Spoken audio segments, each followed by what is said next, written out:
Good to have you all here. Today we are going to be talking about how to thrive in the tech space and how to position ourselves for global opportunities. Right, so I've got Doris Egon Fremley, currently with the NHS as a radiographer. Onome Aluya from Manchester, I'm a support worker. Amelia from Milton Keynes, worked in social care and I want to pivot into project management. I'm Franklin Dinka, Cameroon, currently outsourcing. My name is Gloria. I live in Colchester and I'm currently job hunting. My name is Lucky. I currently live in Leicester and I work in a warehouse. Irabo from Bedford, quality engineer. Martha, I live in Birmingham and I work as a support worker. Cheesy, I live in London. I'm currently freelancing as a content strategist and a graphic designer. Fares here in Abuja, data analytics in finance and SaaS. And then I've got Ruth. I live in Scotland and I have no tech background. We're going to be talking about how to accelerate our career, and parents host for today is the RKY Group, which is a dynamic conglomerate dedicated to bridging gaps and creating opportunities for underrepresented individuals and communities. So our diverse portfolio includes RKY Careers, a multi-award winning edtech company offering practical bootcamps in data analysis, business analysis, project management, compliance, KYC, product management, Scrum Master, and so much more. And then we've got the Apply Body, where we support professionals to apply, to jobs. And then we've got Limitless and Thriving podcast, Limitless, where we share insights, success stories to empower immigrants, professionals, and entrepreneurs on their journey. Then we've got the Limitless Without Borders, a networking and tech careers event, right? Which features keynotes, panel, workshops, awards, and so much more. And then we've got the RKY Business Hub, where we coach and mentor people who want to start business to start and build sustainable and successful business.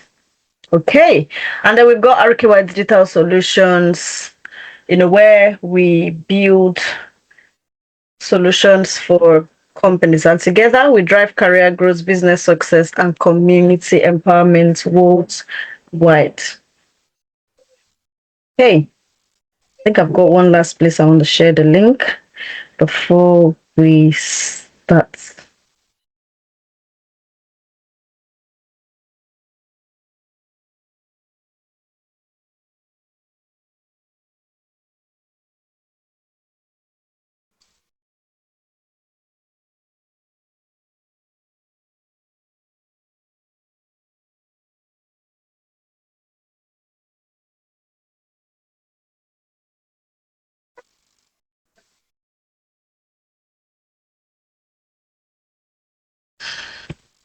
Right, so to talk a little bit more about RKY Careers, RKY is a multi-award winning edtech company that empowers professionals, international students to excel in the competitive global job markets through practical work experience and our personalized career guidance and support. Our bootcamps are practical and experience focused, equipping students with the work experience they need to actually roll their sleeves and work from day one.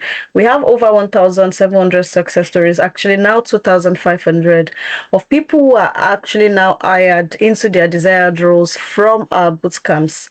So we understand the unique challenges of international students and talents, and the unique challenges, and we strive to bridge this gap. One thing we know that is very much a gap or a blocker for a lot of people is having UK work experience. And what we do is to solve that problem, not only by pasting a work experience on your CV or, but actually making you earn that work experience through our bootcamps for the particular roles you're trying to explore. And this work and impact has been recognized with several awards since inception in 2022 down till now, as you can see on the screen, from the top 25 changing the face of education to the best professional services solution company to career support organization of the year, best edtech company, down to UK tech startup and the Black British Business Award in 2025. A little bit about myself as well. I'm a multi-award-winning entrepreneur. I'm an author, a speaker, founder and CEO of the RKY group, and I'm personally committed to ensuring that immigrants and ethnic minority professionals do not settle for less, but they live fulfilling lives either by moving to high-income roles, starting profitable businesses, or building long-term wealth. I've also won a couple of awards myself, from Innovative Entrepreneur of the Year to Top 25 Advancing Diversity and Inclusion in the Corporate UK, and I'm also a member of the Forbes Coaches Council. I'm the host of the Limitless and Thriving podcast, and also the convener of the Limitless Without Borders events. And I'm going to talk about the Limitless Without Borders events, very briefly. If you are here in the UK and if you've ever attended Limitless Without Borders before, can I see, let me know through by raising your hand, using the feature. If you've ever attended Limitless Without Borders before. So Limitless Without Borders is actually an RKY Tech networking events and awards specifically dedicated to uplifting ethnic minority and the immigrant community. We aim to unite individuals from diverse backgrounds, across the space, and we go from keynote discussions to panel discussions to award ceremony. It's just a room that is a must be, basically. So the next RKY, the next LWB is happening in June this year. The last one was actually a massive success. We have over 1,200, and that last one was the third one. We started as far back as 2023, where we saw that immigrants professionals always struggle, even though there are so many events out there, but there's no one particularly addressing the needs and the unique challenges of professionals, not just immigrants now, but ethnic minority professionals and underrepresented professionals. So this event is where we actually bridge that gap, because they said if they don't invite you to a table, what do? You build your own. So this is our own table. And yeah, so this year actually we're actually taking it up another level to host it in 2 locations, in London as well as in Lagos, right? So it's for that person that wants to elevate their career, network, strategically meet the right people to stand out in the competitive job market. We're also going to be bringing employers, recruiters to come fill their vacant positions on site on the day. So if you also have plans to bring your dreams of starting and running a successful 6 to 7 figure business, or you want to learn from those that have done it, this event is a must attend for you. Also, to network and meet key decision makers in the industry who might be key to your business growth, right? And can also help you with either your visa sponsorship, global talents. In fact, we have one of the endorsing bodies of the Innovator Founder Visa, approved by the Home Office as one of the sponsors, and they would be present to help people understand how to position themselves for this Innovator Founder Visa. So if you want to be in this room where it looks like a room specifically made for you, then make sure you do not miss it. Basically, the link to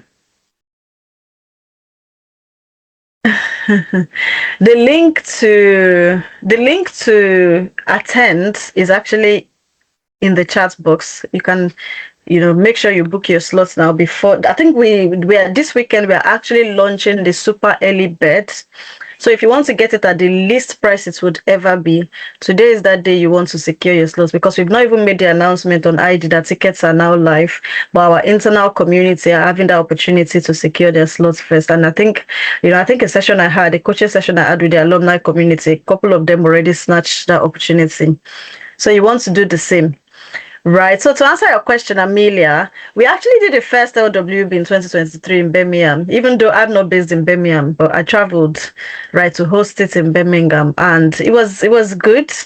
It was good. The thing is that regardless of where it's held, I think you can still make it to the room, either Birmingham, Manchester. We have people travel from Scotland, from Birmingham, from all over the UK. In fact, people actually even come from outside the UK to attend the events. Okay, so yeah, your location is not, even I go to the RKY community is so big that there's no city we are not in. I was in Leicester about 2 weeks ago for an event, and it was like there were more than 5 RKY alumni in the room, right? So I don't think distance should be like a blocker if we really want to be in rooms that matter. I go to speak in Birmingham, to speak in Manchester, right? So even if it's in London, I feel that we should still make it. So the link is there for those of you in Lagos, Nigeria, or just in Nigeria. We are bringing LWB to your doorstep, okay? So if you are in Abuja, you can still travel to Lagos to attend the LWB. The ticket is also live for the super early bird. So make sure you're in that room, because at RKY Group, we are more than just a training company. We're actually an ecosystem that empower people to build fulfilling lives across career, business, and all of that. I'm sure you guys are tired of this. Is not why we are here. Right, let's get into the real reason why we are here. Because guess what? We have to be an all-rounder. One of the reasons why I will not stop talking about this is because sometimes success is not linear. You might think this is the way I achieve success, this one way, but everybody's journey to success or to achieving the same goal would not exactly be the same. We have people that attended LWB last year, that their testimony after they attended was that they got right all the insights they needed, and today they have their global talents visa. They've said that they are coming to share to as many people that want to hear, right, their success stories of how they did it as well, right? So either from getting a job. I know a lady that started, a business as well just after LWB. In fact, I was invited to the launch of her app, where she also mentioned it to all that attended, right? To all that attended. So, guys, that room is where you want to be. For Lagos, you guys, what we have in stock for you is happening in Landmark in Lagos. So, the kind of events that happen in that location. Right, like the likes of them Lagos Tech Fest, Tech Motion. That's what we're bringing to Lagos, right? For you this year. So make sure you don't miss it. So I don't know who is in the chat box from RKY. Bukola wants the Lagos link. Please share the Lagos link. And this time around, this event, we are not coming one. We're coming, let's leave the events. We'll come back to it at the end. But drop the link, guys. Let her book the link for the Lagos event. So now let's talk about how we help people on the RKY careers. We've said it's a group. Limitless Without Borders is a CIC under the group, is a community of interest. But RKY careers, we help people to, to get into tech and add tech to what they might already have. See, the tech journey is not the job markets. I don't know what if you guys are experiencing what's going on in the job market, but currently the job market is the market of advantage. What do you bring to the table? What extra do you bring, to the table? Okay, so the extras you can take to the table are skills like data analysis and business intelligence, project management and business analysis, advanced Microsoft Excel and PowerPoint, Scrum Master, product owner, product management, digital marketing, compliance, KYC, AML. And on the other side, we have a range of standalone services from CV optimization to career advisory to interview prep to LinkedIn optimization to professional portfolio to full career rebrand and business coaching. Okay, please, can you all hear me? I'm speaking too fast. Am I speaking too fast or too slow? Yes, I can hear you. Okay, thank you. You're okay, but maybe you might. I can keep up with what you're saying, but maybe you might want to slow slightly down a little bit. Yeah. But I can keep up with what you're saying. Okay, I talk fast myself, so I'm gonna slow down if that's what you guys want. But we've got a lot packed for you today. Okay, but it was good to actually hear the voices, because sometimes when I'm in these sessions I just talk and I just hear myself. But let's keep things in the chat box continuously. Right, so now let's talk about how to thrive in 2026 in tech, or how to use tech as your advantage to thrive in 2026. Technology is shaping every sector right now, regardless of what your job title is. You need to be able to use a tech skill, or you need to be a tech professional in one way or the other, right? The demand has shifted to people who can demonstrate real experience, solve business problems, and adapt very quickly. New solutions are coming up, new technologies are coming up, and it's the people who can adapt and flexibly use these new tools, these emerging technologies, that are getting the jobs. So what makes tech roles stand out is not just the skill, but the impact these skills are creating. So whether you're analyzing data, leading digital projects, improving processes, or managing compliance, companies in every industry are relying more on digital tools. Gone are the days when companies would decide that they are not using those tools. The good thing is that there are even more solutions being produced now that are even, affordable, right? So for instance, if we have the likes of Salesforce as an enterprise, CRM tool, now we have even more cheaper tools that every company can leverage, because more people are building, right? More people are building, more projects are being completed, and AI is even making it easy for people to build solutions now. So, but the advantage of the tech career is that it offers flexibility and career stability. Digital roles work across industries as well. So your value is not tied to one location or one sector. If you're a data analyst today in the UK, you can apply these skills without having to do any form of upskilling in another country conveniently. And that's one of the things I love about, even in the so-called United States, I don't know if you have anybody here, where their certifications are jurisdictional, where you could be a doctor that is, I don't know if you guys are familiar with the US. So you could be a doctor that is certified to work in a state, but if you work in another state, it's illegal because your license, right, is not covered or does not cover those new areas. The thing about tech roles is that a data analyst in Georgia is the same as a data analyst in South, and which other, like in New York, basically.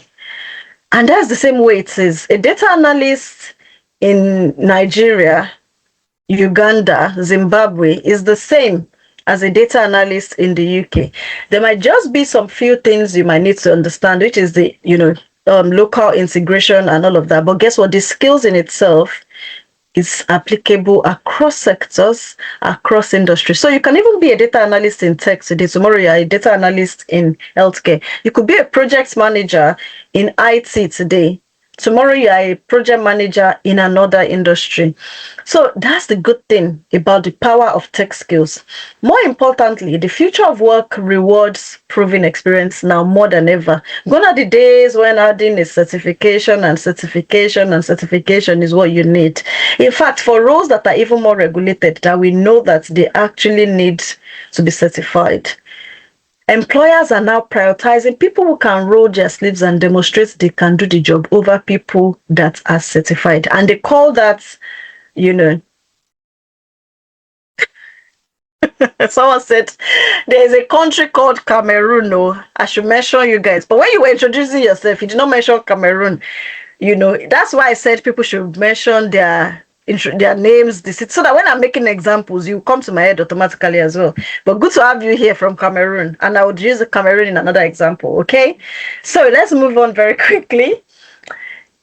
Employers are now prioritizing people who can roll their sleeves and work from day one, and they call that qualified by experience. Even in the accounting field, I'm a personal example of that. When I moved to the UK 7 years ago, I had 2 papers to go to become a chartered accountant. So that means I wasn't a qualified accountant at the time, but I had the experience because I had over 10 years of experience doing what accountants do, right? And as a result of that, I was put under the category of qualified by experience, and I was able to position myself because I added tech to it, by the way. I added tech to it. So I came with the accounting skill sets. I added tech to it using Power BI, Tableau, SQL, and those other tools you learn in the data analysis bootcamp. And then I was able to get senior finance analyst role as my first role here in the UK. Right. So what am I trying to say? In a competitive market, choosing a tech career means you're positioning yourself for long-term relevance. So even if there are new tools that come, most of those tools, they're not something that are brought out of the blues. They are usually like improvement of existing ones. So let me give an example that we can all be familiar with when it comes to like how we adapt to new things. So they could say that a role is going into extinction, and because of that, you are worried. One thing I would say to you is that learn what you can rather than not learning anything because a role is going into extinction. Because the more you learn and the more you adapt, the closer you are getting to their extinction. So your base is different. I don't know if you guys remember the kind of phones that were used in the 90s. I don't know if you guys can you mention some kind of phones that were used. No, 90s. Depending on the country anyway. Maybe in the 2000s. I don't know if you guys know the brands or the kind of phones. You had the oh my gosh, like the oh my gosh, the 3310s, the 5210s, James, usually where you could take the first one, you could take the cover off. You had the Sony Ericsson first flip phones. Exactly. So we had those phones, yeah. And even with those phones we had then, I'm sure some of us had parents who had those phones. And even when they are using it, we still needed to help them to see how to type it, how to use it, how to do this, how to do that. But the thing is, let me now but you see how we've all been adapting to the different changes that have been happening in terms of phone inventions between the Nokia 3310 days and now. Right. So even if something new will come out and something will go in extinct, we used BlackBerry before iPhone came. Right? But if you are coming from a Sagem and then suddenly you are handed an iPhone, you won't even know what it is. You won't even think it's a phone. What am I trying to say? Some roles might be said to be going in extinction, but that should not stop you from upskilling. Because the more you upskill, you are getting yourself closer to whatever that invention or innovation is going to be. 3 years ago, nobody knew what AI was, right? I mean, we knew what AI was, of course, in theory, but nobody knew what ChatGPT was. I'm telling you that if ChatGPT was brought to us about 10 years ago, based on the level we were in terms of, we probably would not have been able to understand it, right? Because we were not there yet, basically. The same way we have some older people that, I don't know, the same way we have some older people that you just feel that, oh, you can write the mail with ChatGPT. All you need to do is, the reason why you're able to see it as easy is because before ChatGPT, you were already close in terms of, your competence, your proficiency. You're already close. There's some people that just don't still get it. And that's because they were left behind a long time ago. It's not just ChatGPT they don't know how to use. There's so many things you can use that you have learned in between that they did not learn. And that is why we cannot afford to be left behind when it comes to technology. We need to keep upskilling, regardless of whether we're trying to use it to get a job, right, or not. So now let's move on very quickly. So the 2026 hiring reality is more of experience over certificates. The UK job market is undergoing a very significant change, right? And the rules for eligibility are becoming more selective. Why? Because the competition is way more than it used to be. AI has leveled the playing ground. And guess what? Employers are now actually struggling because everybody can have a good CV right now. I don't know if you guys agree. With the use of ChatGPT, everybody can have a fancier CV right now. So it's not just about having a good CV that lists certifications, right? It's about being able to do the job. So the UK is tightening visa sponsorship rules, as we already know. Higher salary thresholds and elevated skill expectations, fewer roles eligible for sponsorship. For those of us, I mean, before we start talking about sponsorship a lot, if visa sponsorship is part of your goals for 2026, let me see, type visa in the chat box. Let me be sure that I'm talking to the right people. If not, let's just keep all the visa and just be talking about the tech. Because right now, the goal is for us to talk about how to position ourselves as well for visa sponsorship as well as tech roles. Okay, so if visa sponsorship is part of it, I know that there will be some people here that don't need visa sponsorship, and that is fine. However, I want to be sure that I have people here that actually are looking to get visa sponsorship at some points as well. Okay.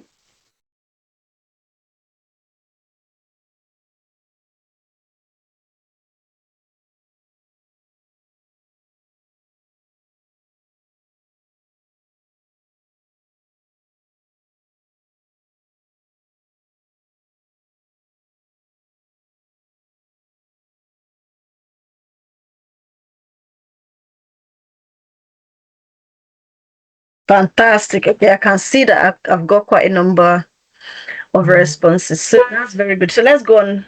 Let's go on. So what this means for you is that only professionals with hard to replace and demonstrable skills will remain competitive. Practical experience, measurable impact, and clear positioning are now important more than ever. Okay. So why does tech remain the strongest pathway for us to elevate our careers, our earning potential, guest visa sponsorship, and so many reasons why? First of all, there's a blooming demand for tech professionals. Jobs in tech are growing at a very staggering rate, outpacing the rest of the job market. Right now, even admin roles, they would expect you to be able to use some CRM, some tech. Every role now wants you to use tech, because the only people using tech are, the only people that are growing and becoming more productive in terms of business are those that are leveraging tech. Let me give a very simple example, right? If we have two companies, one markets with billboards and banners on a street in London, say Oxford Street. Let's even say they went to position their streets in where they feel like is like gang, right? So they went to Oxford Streets, or like one Liverpool Streets, sit somewhere in the city, versus a company that is in the remote city in Hull, or a remote village in Hull, but leveraging digital marketing, leveraging technology, holding meetings via Zoom, doing all these tech things to market their business. Who is more likely to have more customers, more visibility, more awareness, more profitability? The whole business using digital marketing, or the London business using traditional marketing? Who is likely? The whole business. Exactly. The whole business is. So even though they are based in Hull, for those of you that know where Hull is, even though let's even use like, it doesn't have to even be old. See how many of us are in this meeting now. This is part of using technology. There are some people that they are still handing out flyers to get people to be in a meeting, or to get people to attend an event, which is also good. It's not like we've thrown away traditional. It's just that everybody needs to leverage tech. And because there's that demand for tech, they need people. It's people that will power all these tech initiatives. So there are ample opportunities right now for those with the right skills, regardless of your previous experience. In fact, your previous experience plus your new tech skills you've added to it is what would create a unique brand for you in the job market. Let's move very quickly. Diverse fields. There are a wide range of roles you can position yourself for in tech. Gone are the days when tech used to be just software engineering. Because to be honest, as of 10 years ago, if you asked me what was tech, I would have said, oh, software engineering. Oh, that's stuff. I don't want to do it. But guess what? There are so many tech roles, or roles that are supporting tech, all this programming, that are also as equally important as the programming and on the likes. So there are a wide range of roles, from digital marketing to, and all of that. Then competitive salaries. Tech is one of the career paths that you can still earn that salary that you are desiring, either because you need a high salary for visa sponsorship, or because you just need a high salary because you want to live a very good life. Tech is one of those fields, because it's only companies that actually leverage tech that can even grow in the first place. So they're the ones that can afford to pay high salaries. Okay, so innovation and creativity. A career in tech allows you to work on cutting-edge projects and innovative solutions. Flexibility and remote work. I don't know how many of you at the moment are still chasing buses to catch your next shift, but tech can free you from this. If you are one of those that are still chasing bus to catch your next shift, or chasing the next trend. What am I trying to say? You are not working a flexible role. Comments boss in the comments section. Let me know we have people that need flexible role in their lives right now. If you need a flexible and remote work right now in your life, comments boss in the chat box so that I can know that, I'm talking to the right people. But guess what? Tech roles can give you that opportunity to work remotely, to work from home. Falawiyo is car you are chasing. Kola is chasing flexi. Fantastic. Julius, I cycle in the rain and in the sun. I can feel your pain. Oh my God, I mean, I'm sure we can all relate to all those wicked bus drivers that they would still see us chasing the bus and still drive away. I've been in that situation before and I can totally relate. Okay, so global opportunities, regardless of where you are, your skill sets, right? Regardless of where you are, your skill sets would still be relevant. I have people that have taken our trainings in RKY, gotten a job in the UK, moved to Canada, and still use the same skill sets to get a job. In fact, we have one of our students. She joined the project management bootcamp. She went back to India and she was able to get a business analyst role in India with the same skill sets. Okay, so continuous learning and development. There's always an opportunity to learn, to become better in tech. Then opportunity for you to position yourself for visa sponsorship, global talents, and other kind of visas globally. If you check all countries that are forward moving in economy, they all have a visa specifically to attract tech people. Why? It's because tech is the pinnacle, is like the centerpiece for progression, innovation, profitability, and what's not you get. So now let's talk about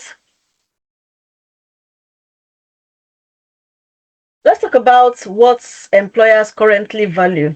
First of all, building proof of work through real projects, your dashboard, your reports, your campaigns, demonstrating measurable business impacts, show how your work solve problems and drive improvements, aligning your skills with high demand.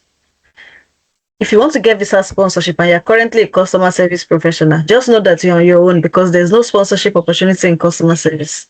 If you want to not just sponsorship now. If you want to get a remote role and you're currently a support worker, just know you're on your own because there's no way a support worker can work remotely.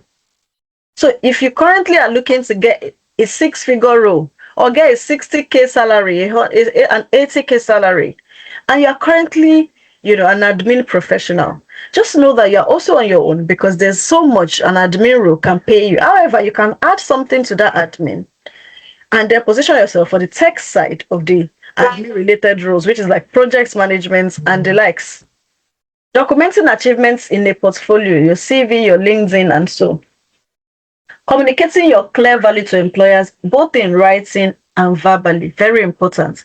Maintaining a professional personal brand, online and offline. Your LinkedIn must be clocking it. Developing soft skills and collaboration abilities to complement your technical expertise. If you have technical skill sets, but you don't have soft skills like interpersonal relationships, stakeholder management, communication, you definitely are not, doing yourself a favor because technical expertise is good. In fact, there are so many people that have technical expertise. But what's most important is ability to combine this technical expertise and complement them with soft skills. Then continuously learning and upskilling in tools, technologies, and processes relevant to your role. So these are the exact skills and positioning our programs actually focus on, giving you the evidence you need to show that you have work experience, giving you the confidence you need because you already, have the experience, you have the skills, your CV is saying exactly what your skill set is saying, and then giving you competitive edge, right, when you are seeking your next opportunity. So how do you build this relevant experience. Start with practical and skill-focused projects. Small projects, data analysis reports, process mapping projects for business analysis-related roles, marketing campaigns for digital marketing-related roles, dashboards for those in the data side, user stories, compliance checks. They help you to build evidence, confidence, and evidence of your work. Use real or simulated business scenarios. Employers want to see how you think, how you work with real data set. They want to know when you were checking a data set and you observed a spike or an abnormality in that data set, what did you do? Did you just say, oh, this is wrong and blame somebody for it? Or did you do a root cause analysis to investigate the cause, discover the cause, escalate and recommend the solution, implement the solution, and improve the current situation of the company? They want to know your mindset, and you can only do this if you have the experience. Okay? Then volunteer your skills also. After you gain the experience through boot camps and all of that, continue to practice. You have someone that has a business around you. Oh, can I help you run your marketing campaign? Can I help you analyze your data for your employee data or your whatever data? Can I help you? Can you download your backend and let me analyze your data to see months that money came in, months money did not come in, and all of that. I prepare reports for you. Build a project portfolio as well. And then finally, and the one that can really help you to get all of this in one, is to enroll in our beginner-friendly boot camps, which gives you everything you need from start to finish and makes you 100% job ready. You don't need a long history to start a tech career. You just need intentional practice, visible outcomes, and the portfolios that shows you can do the job. Now, let's look at other areas that tech roles can, be explored. Do you know that the NHS, not just some people, when they hear NHS, they think it's only carers that work in NHS or nurses and doctors. The truth of the matter is that the highest, sponsors or the highest roles in the highest bands in the NHS are not even these core roles that we're talking about. I think a nurse is just band 6, but do you know that there are band 8 roles in the NHS? Do you know that there are high band roles in the NHS? And these roles are the roles that actually sponsor. These roles are not care roles. They are the tech roles that are supporting the infrastructure of the whole NHS. Right? For example, we have one on the screen now, band 8 project manager role. Definitely this role is sponsored, as you can see on the screen. The NHS offers diverse opportunities. So for instance, if you have a care experience right now, or you are working with the NHS in a care or in a clinical role, you can add tech to that and position yourself for tech higher band roles where your clinical experience will be an advantage for you. Because even though the NHS need tech people, if you have a clinical background that you've added to that tech, it means that you're like hottest cake right there. Like I said, the market is about identifying your advantage and using it. Okay? So use your clinical, if you do, but guess what? Even if you don't have clinical background, there's still opportunities in the NHS for you.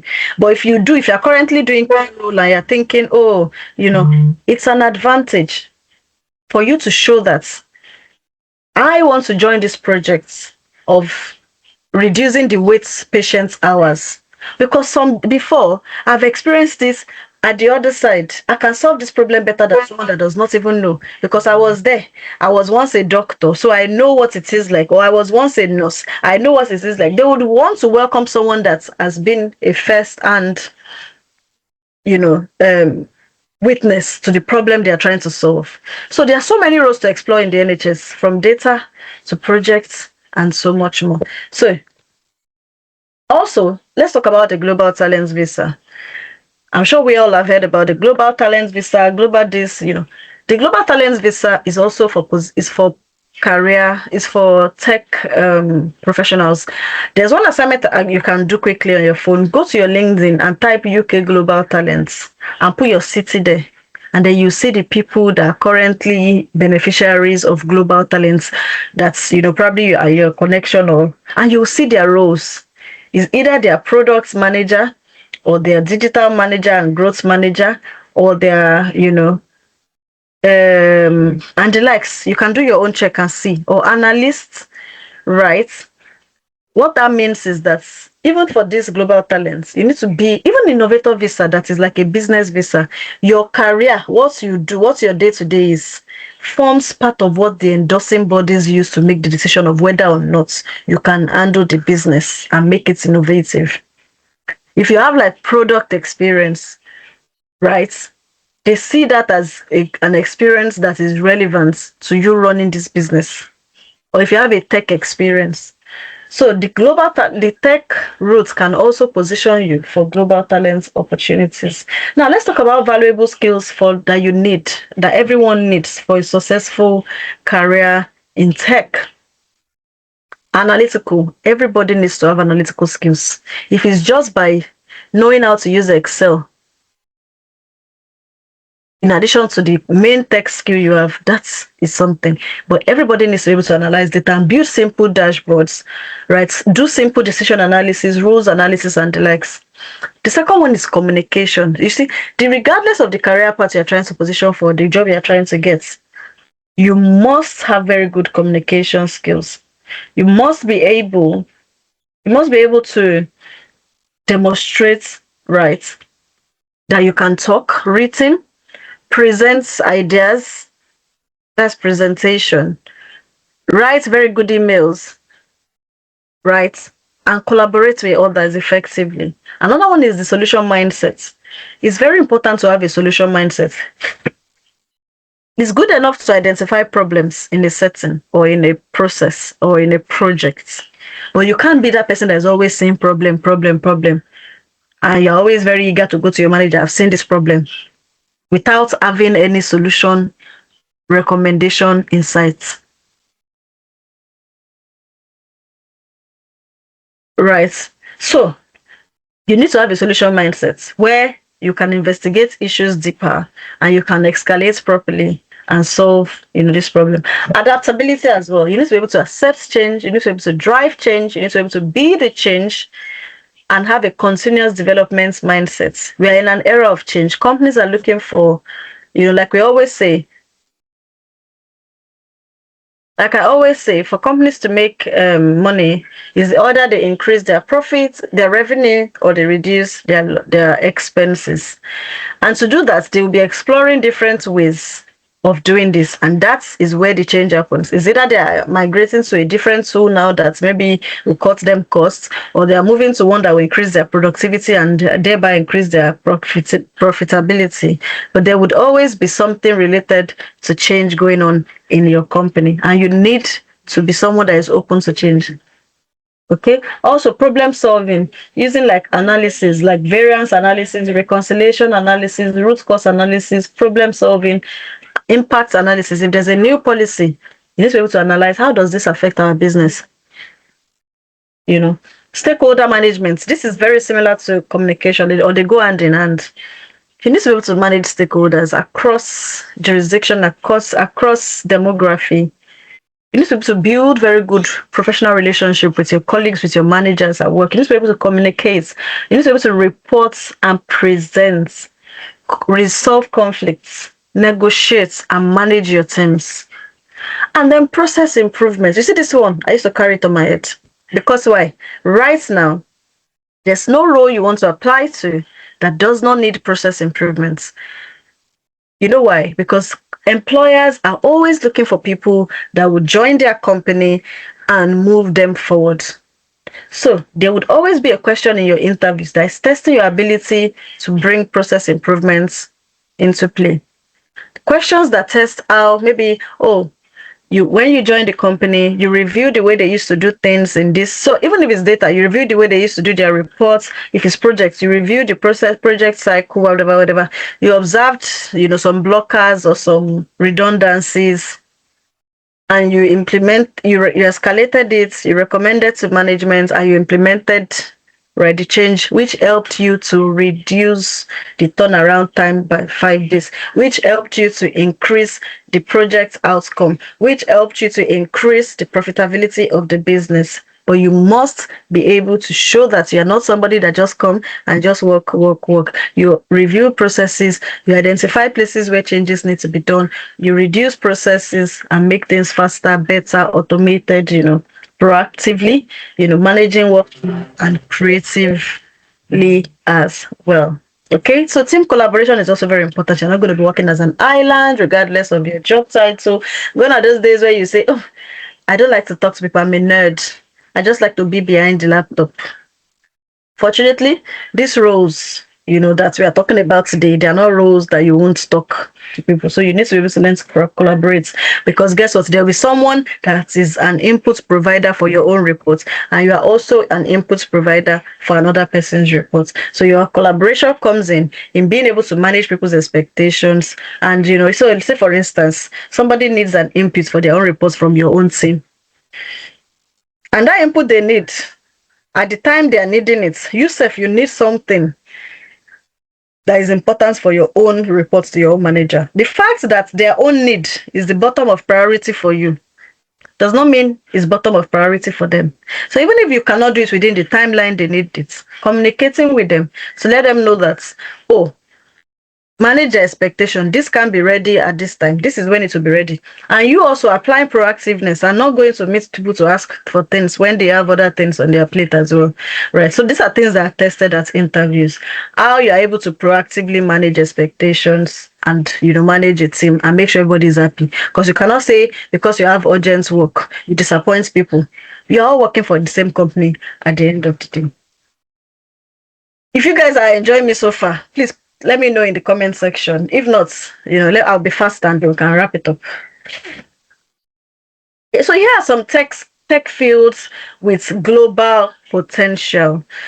From the data analyst, data related roles, from data analysis to engineer to scientist, right, to business analysis and solution analyst, solution architects and the likes, digital marketing, PPC, SEO, SMM, network engineers, IT support analysts, project managers, project coordinators, application and web development roles, Scrum Master and Agile Coach, Business Intelligence Analyst, Finance Manager, Product Owner, Product Manager. Not limited to these roles, guys. And again, one thing I love about the UK is that there are ways they combine roles whereby they just create their own job title. So I would say when you want to search for jobs, when you are searching with your job title, also do something which I'm going to give you as a secret today. Search with your skills. Search with the tools you can use. If your skills are requirement elicitation, the core skills for your role are requirement elicitation, facilitating workshops and all of that. Use that to search. Then you see other job titles that are hidden, that are related to your role, that probably you will not find if you do not use those keywords to search. Okay, so even if it's like technical tools, use Excel related roles, roles that you must use Excel, roles that you must use Power BI. That's another way to get like roles that are related to your skill sets. So we also have business relationship management roles, a senior strategic role at various levels. Is that a question or a statement? Okay, so yeah, of course, across data, there are business related parts of it. I mean, across tech related roles, there are business roles, that you get to right at some level as well. Okay, so now let's now talk about tech as a must-have skill and not just a role, which is what I've just said. We need to go beyond looking at tech and acquiring tech skills as just a role, you're trying to get a job. They are must-have skills, ability to analyze, and ability to analyze data. Ability to analyze data, to analyze situations, to analyze statements is very important. Collaboration skills, design skills, digital marketing skills, social media management skills. We all need these skills. Cyber and information security skills. In our day-to-day lives, we need all these tech skills. Artificial intelligence, personal branding. You need it both, for your career and also for your personal life. To stand out in your desired fields, you must possess these skills. Being able to do a job is not just being good at it and people in your company, your local company knowing. It's about being visible as well. Being visible and being relevant across industries, across jurisdiction. There's a trap a lot of people also fall into, and this might apply to people that are probably outside of the UK, which is that trap of career progression that you experience. Say for instance, you work in a bank, you're getting promoted every year because you are doing your job, you're delivering your deliverable, but your skill set does not match up to your level in the industry. That is a very big trap a lot of people fall into. You probably might already be a group manager, but in the industry, to get that same level, you don't have the skill sets because you're a local champion. And that's a trap a lot of people fall into, especially when they relocate. They now find out that they've gone so far in their career back home, but they don't have anything tangible because they never went back to get any other, certification or skills or tools that they could use, right? And so what am I trying to say? We need to build our skill sets, and ourselves for global relevance and not just our current situation. So from time to time, mark yourself to markets. This role I am currently in right now, in this my company, if I want to position myself for this role, what does the job description say? Will I get an interview? So even if you're not searching for a new job, do interviews from time to time, just to be sure that, okay, I'm still, who I say I am. Okay, I hope you guys are enjoying me. So why do people struggle to transition to tech? The first one is the skill gap. A lot of people are not technical, right? Because of the fast-paced nature of tech. Newcomers lack the latest in-demand skills. Also, lack of industry experience. This is a very big blocker. A lot of people that are technical, they always get turned down at interview because they are not the best, because they don't have industry experience for that role, which is where I say, you have that skill set you are bringing from your home country or from your previous roles or previous experiences. Add these tech skills you're adding to it. Do not throw it away completely or clean it completely. It's part of you. It's part of what forms you as a brand and the solutions you can provide.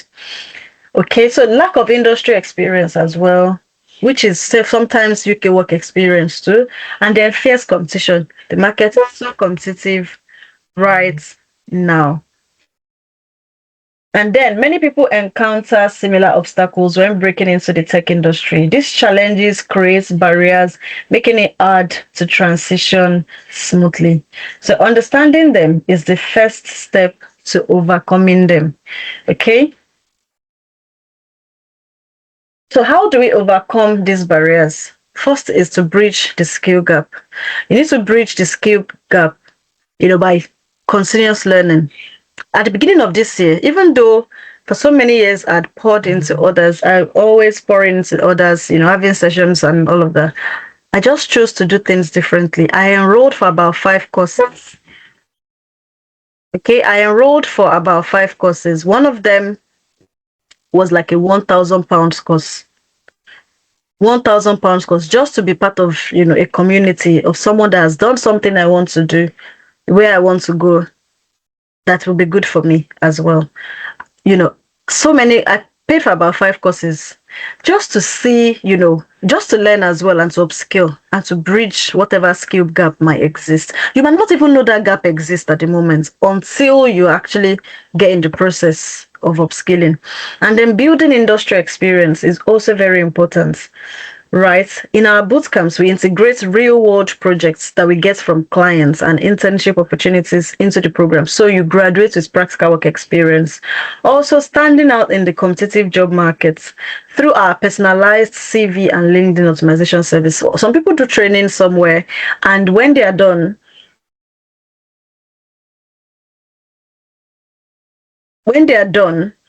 right, they don't do their CVs for them or LinkedIn for them, and then they leave them in a limbo. They leave them in a limbo where they don't know how to put together the experience they got in those trainings or those, courses, the practice and the skills they learned and everything on paper. There's something always called imposter syndrome. Some people, when they finish training, they don't just know how to articulate those skill set on paper because, they've not seen the bigger picture yet at the time. But we do all of that for you to make sure that you're 100% job ready. And even when you have interviews here, with you every step of the way. So investing in RKY careers means investing in your future, and loads of our graduates, get jobs within 6 months of completing their programs. So now, how are we setting the stage for excellence? What is that our approach that is giving these results that I've just talked about? So the first thing is the practical experience-based bootcamps that we offer, right, to our students. Across the roles that we offer, practical experience has always been the key. Long before we started doing bootcamps, we used to just sit down, listen to people that have done courses that just do CV and LinkedIn for people, basically. And when we do that, we found out that there was still a gap. A lot of people had a lot of gaps that needed to be filled. Some of them, they just come for CV, but we saw that they needed more than just fancy CVs. They needed that experience, the UK market understanding. And for some of them, they've gone to train in different places, but they didn't get the full experience. There were still gaps. And that was why we created our bootcamps, to solve all these problems, from the practical work experience to the community to the support, right? And, to also equip the attendees with the knowledge and expertise required in today's job markets. So another thing is, through our networking events and workshops, if you are part of the RKY community, you are the one that will beg us to stop that. You know what? I've gotten a job, and because there's always something we are bringing to you that is either helping you to understand what the next step is. Even beyond career, we bring different speakers to across property, how to get on the property ladder, we have a strong alumni community. Just a few days ago, we had the career coaching session, right, with the graduating students, where I personally took that. And, it was very good to hear about the experience that our students, have had through their journey with us. And we had people that 2 years after, they are still attending, our alumni monthly sessions, just to gain something new, what's going on in the market, and all of that. So personalized career branding services, we understand that each individual's career path is different, and that is why we are the best at this, because we are picking your unique background plus your new experience, and we are forming a unique brand, so that when you graduate, you are not competing with yourself. You are not just floating in the very big ocean. You are actually standing strongly with your own unique skill sets combined together. And there's someone somewhere that wants you.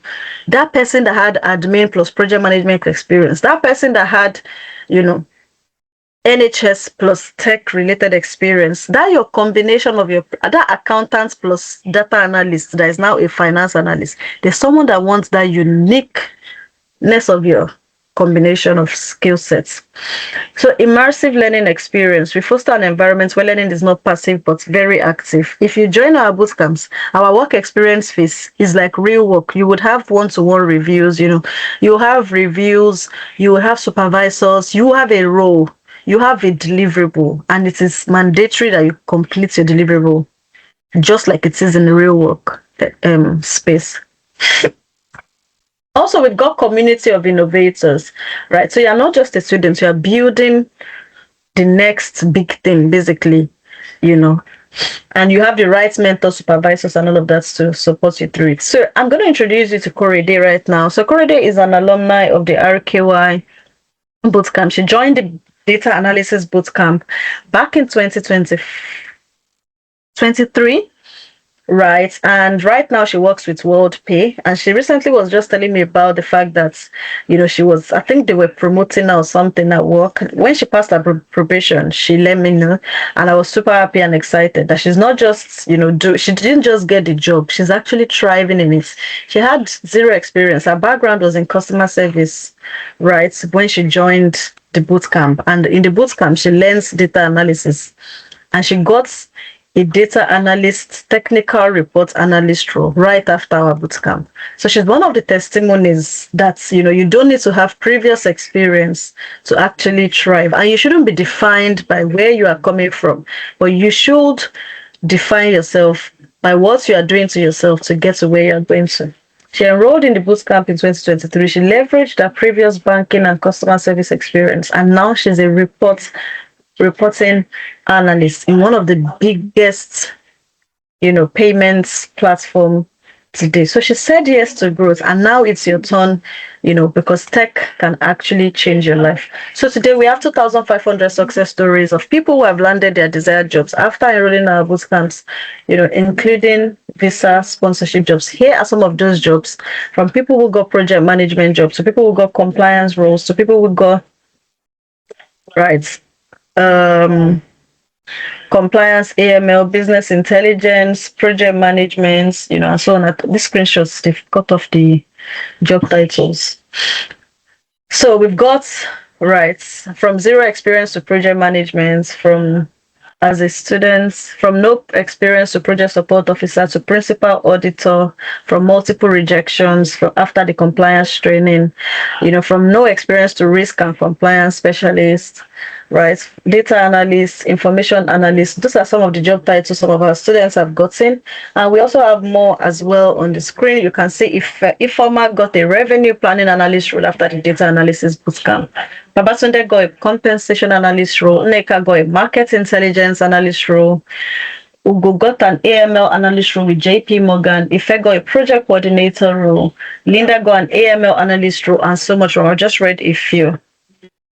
Okay, so at RKY Careers as well, we also leverage an AI-powered learning experience where all of our modules, we added AI module. You get a free AI module added to all of our courses so you can understand how to use AI for your role, right, and in your field. Okay. So here are more here are more feedback. This is third. I don't know if you guys know Trustpilot and Google reviews. These are third-party platforms.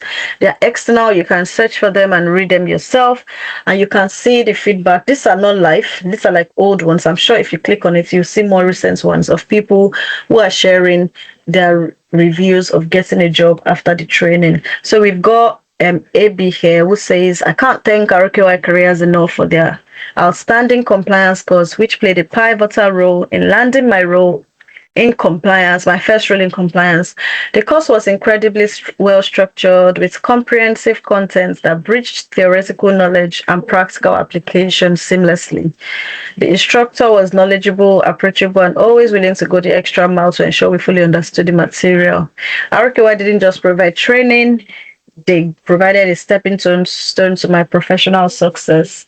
And then we've got Emmanuel, who says, extremely remarkable experience I had during my boot camp. The study materials were top notch, the facilitators were knowledgeable, and the level of learning gotten during the boot camp helped me land a job just 6 weeks after completion, and so much more, really. So how our boot camps fit into the landscape for 2026. So the key features of our courses make it the best for you to actually thrive this 2026 because it's aligned with high in demand tech and digital roles to keep you competitive.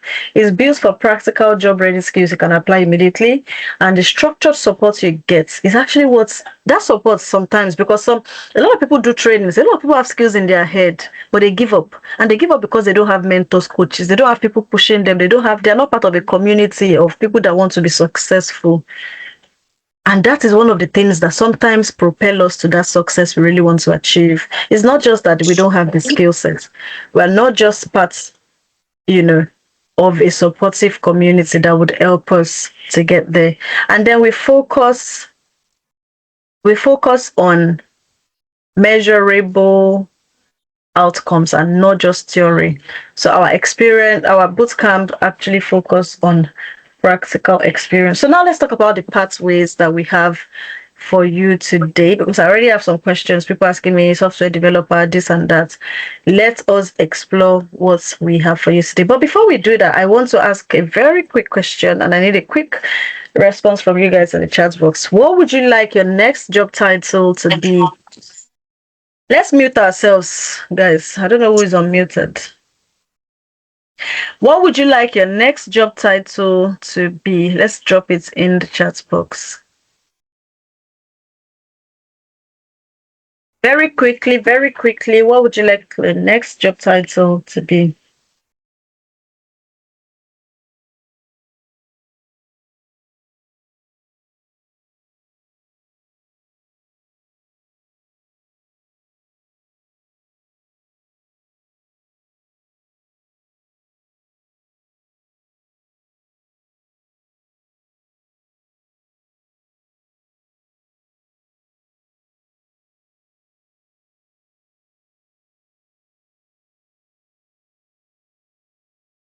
Okay, I'm waiting very quickly so I can read them all together.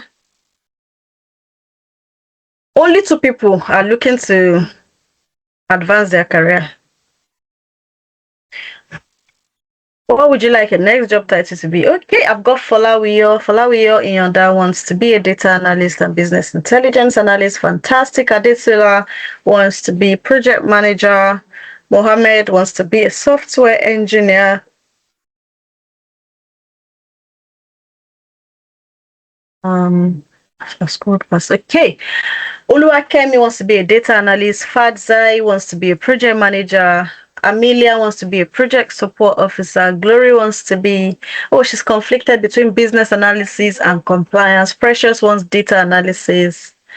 Bukola wants to go from web developer to software engineering. Amelia, project coordinator.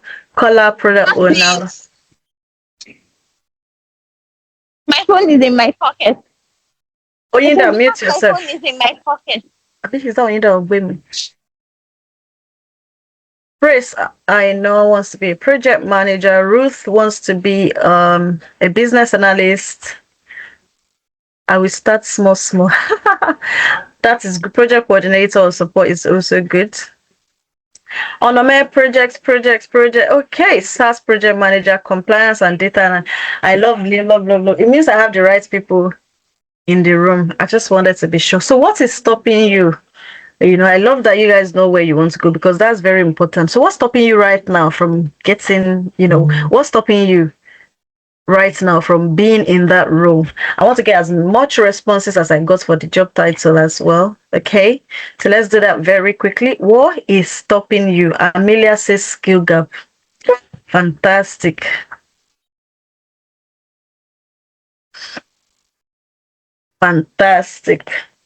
What is stopping you? Glory says no experience. Fantastic. I love what your response is, guys. I love it. Let's go.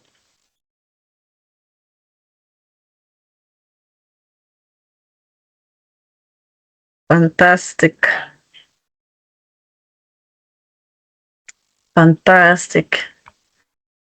Okay, so I'm just trying to scroll to see where I stopped. Okay.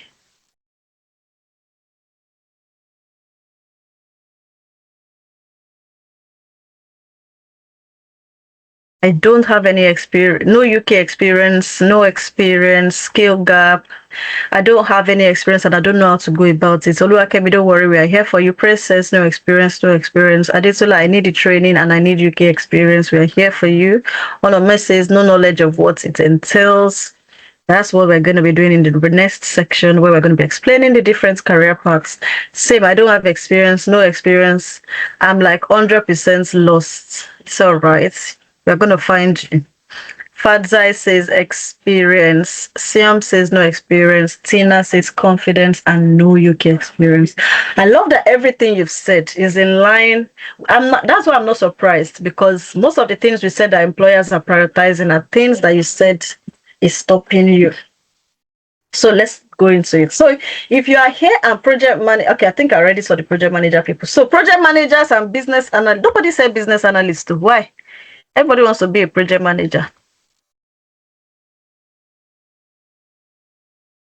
Anyway, so if project manager or business analyst is your choice, please pay 100% attention because that is what we're going to be talking about, as well as product managers, although we still have a section for that. Now, project management remains one of the most in-demand career paths and fields in 2026. Why? Because there would always be projects. And what is projects? Projects are things that have, activities that have a start and end date. Projects in some companies could be switching from Excel to Power BI. In another company, it could be constructing a building. In another settings, it could be building a solution that solves so problem.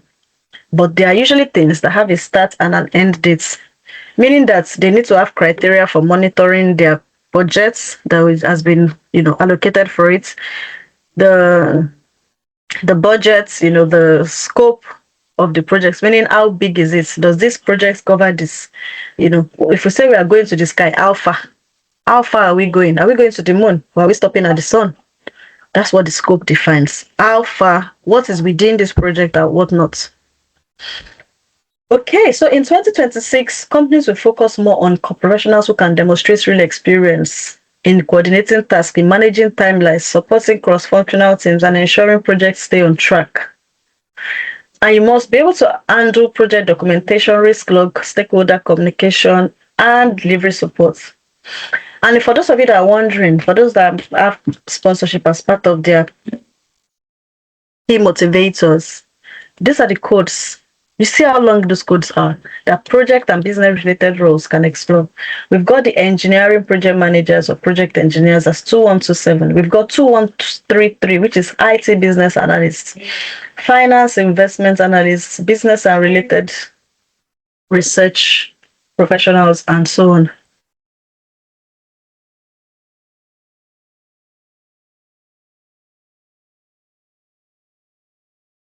Right. So that's just for your information. And for a business analyst as well, what do project managers do? So project managers, thank you, Adedeji. Project managers are those that ensure that projects defined, right, are completed within the budget, within the scope, within the in line with the quality agreed, the timelines, everything that has been set as the success criteria by the stakeholder or the sponsor of that project. The project manager's role is to ensure that they give the reports to show that we are on track, So as they're managing the project team, they're also going back to the stakeholder to give a progress report. This is where we are. These are the risks we are envisaging. And all of those things that we've said just manually like that, they've got terminologies in the project space. There are so many reports, from the lessons learned report to the benefit realization reports to this reports, end of stage reports, and so on and so forth. So the role of a project manager is to oversee all of this to ensure that the stakeholder is happy, all the criteria sets are being followed and met. And a business analyst within the same project team, what they do, is to first of all understand the projects. The problem, right, is to understand the problem. So what they do, they start with speaking to they call it requirement elicitation.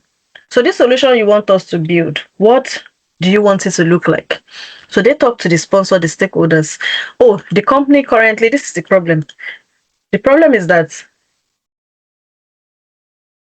God, there's a sneeze that is trying to come. Sorry, excuse me, guys. Okay, I'm back. So the problem is that at the moment our marketing is manual, right? All our teams, they are working individually, and this is a project example I'm giving you. All our teams are working individually. The sales team, they are calling clients to convert clients. The marketing team, they are getting the leads through Apollo and all these tools. The service team, they are offering the services, but we don't have a way to synchronize all this experience so that we can know from management level what is the customer experience like. We can't track all of this under one customer. So I need to be able to click Oluwakemi now and see that, oh, this was the day Oluwakemi entered our platform through lead generation or whatever. This was our experience. And then what would a business analyst be doing? In that situation, it's a multi-stakeholder project, meaning that there are many people they need to talk to. They won't just talk to the sponsor, who is the manager. They need to talk to everybody that will be interrelating with the solution. So the solution here is actually called a customer relationship management system. It's a CRM. If you've heard of CRM projects before, that is exactly what a CRM does. A CRM is a system that synchronizes the experience of a customer in one platform. So in building the perfect CRM for the company, they need a project manager, they need a business analyst. Either they are building or even buying. A project manager, a business analyst, probably even a Scrum Master, depending on the methodology they're using to build the project. They need a probably a subject matter expert or the developer that would implement, and so on. A project manager, a business analyst is the one that starts the project. So they would interview each and everybody that wants to use that CRM when it's done. And what would their interview? So I call this interview, right? But in the business analysis systems, they call it requirement elicitation. They can also call it, right, facilitation of workshops, where they will understand what the requirements are like. So I'm talking to sales now, and I have my list of questions I've analyzed that I want to ask the salesperson. This CRM we want to use, no, not even the CRM, Mr. Sales Guy, how do you, what's your relationship with customers? What do you do with customers? And I will understand what Mr. Sales Guy do with customers. Okay, we call them. It means that the CRM we want to get must be able to call. That's one requirement.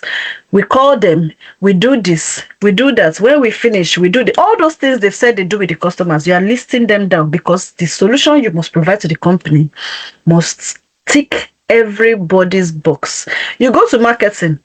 What do you do with customers? Oh, this is how we interrogate with customers. We get their data, we import them here, we hand them over to this. Okay, this is what you do. So you list all this. So that's what they call requirements elicitation. So they will talk to all the business stakeholders that are going to be using that CRM, so that when they provide the solution can tick everybody's box, and not the solution that will not still solve the full problem of the business. Okay, so they will now put all of this in what they call the user stories, epics and features. They will do it down to getting it to the prototype, where they have something that looks like what the real thing should be. So this is what we want it to be. This is how we want the flow to be. For that flow, they call it the process map. This is where they will draw the flow. It should go from here. When the customer comes, it should go here. It should come here. It should, they call it process map. All of these are technical terms. I'm just using layman terms to explain it to you.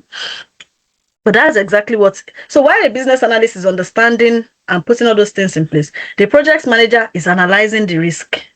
This project, as I'm looking at it, is big. Oh, they want us to deliver it by March. Hey, but the way I'm looking at it, it won't be ready until December. Oh. That's a risk, or that's, you put it down there.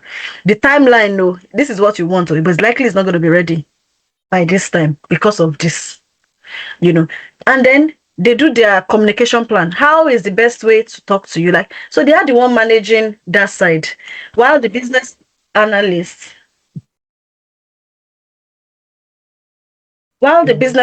are managing, interpreting the tech side of the business.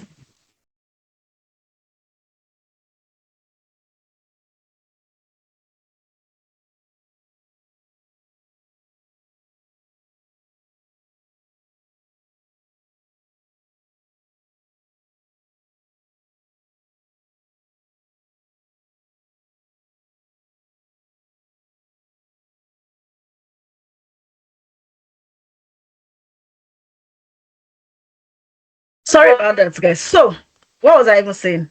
Who remember? What was my last word?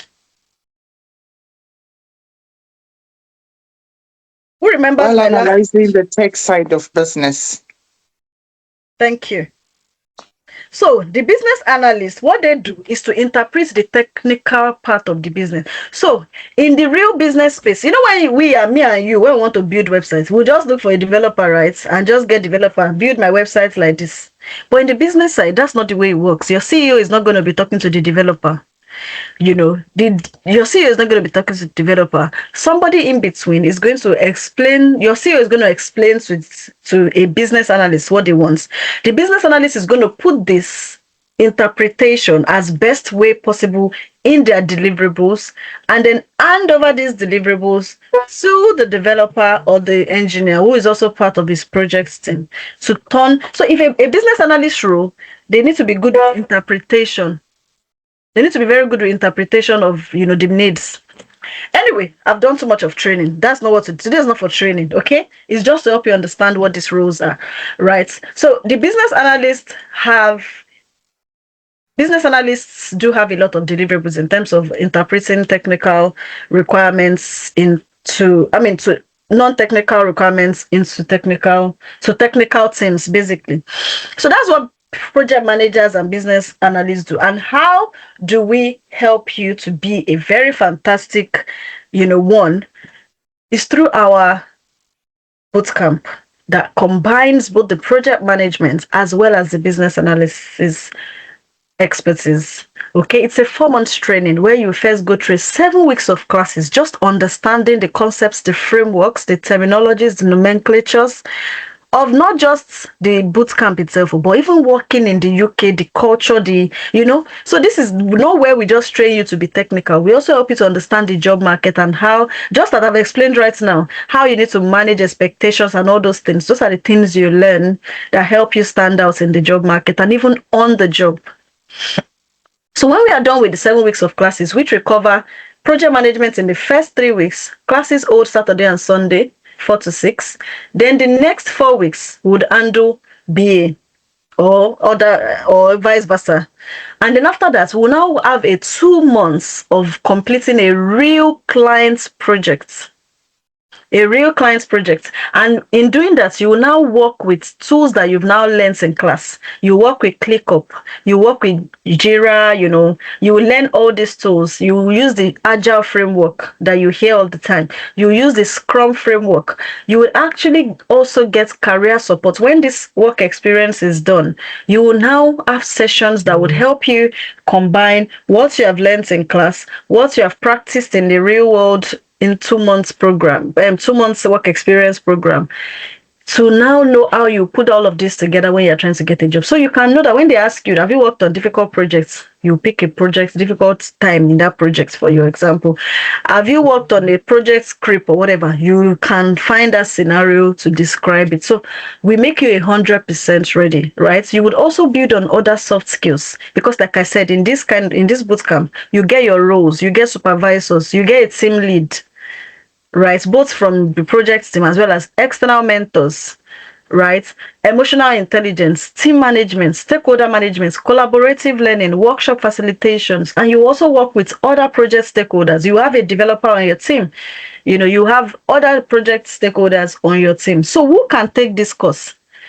Any of you here that has interest, right, in getting into project management, recent graduates who want to improve their skill sets, professionals looking to switch careers, degree holders that want practical experience. So for those of you that said, I studied international project management, this is how you can get experience and be able to call yourself project manager and not just say I studied. Okay, aspiring project managers, anyone who wants to position for sponsorship, anyone who wants to enhance their career, even entrepreneurs that want to learn how to, even this project management skill can help you make your life better. Okay. Now, eligibility for visa sponsorship. We already talked about that. These are the codes that apply for both the project management side and the BA side. Potential career path you can explore. What I love about this career path or this course is that the roles you can position for after it is endless. Under the project side, we have the project manager, coordinator, change manager, project manager, PMO analyst, portfolio manager, stakeholder, and so on and so forth. So we actually have students who have actually gotten these roles. Under the BA side as well, we have business analyst, transformation analyst, solutions analyst, change analyst, and so on and so forth. Okay, so now let's talk about what you will get in our bootcamp. You'll get 7 weeks of expert-led live training, pre-recorded classes as well for these sessions, as well as the recordings of the actual live sessions. You acquire skills and techniques that are needed in today's markets. We will do your CV and LinkedIn for you, combining your previous advantage in the industry and your newly acquired skill sets. We would, have opportunities to complete competency tests. We will prepare you for interviews. So as part of the career support session, which is something that happens a week after the bootcamp, I also take part in this career support session. When all of that is done and your bootcamp money has expired, you will now have access to join a weekly evening session for a drop-in clinic for when you now actually start getting those interviews. Imagine. So after you've done interview prep after you've been taught, right? You also have opportunity to bring your JD to a session for it to be analyzed for you. So you're not left hanging on your own. That is like the best support you can get from anywhere. And then you get end-to-end IT project delivery, right, of a real client.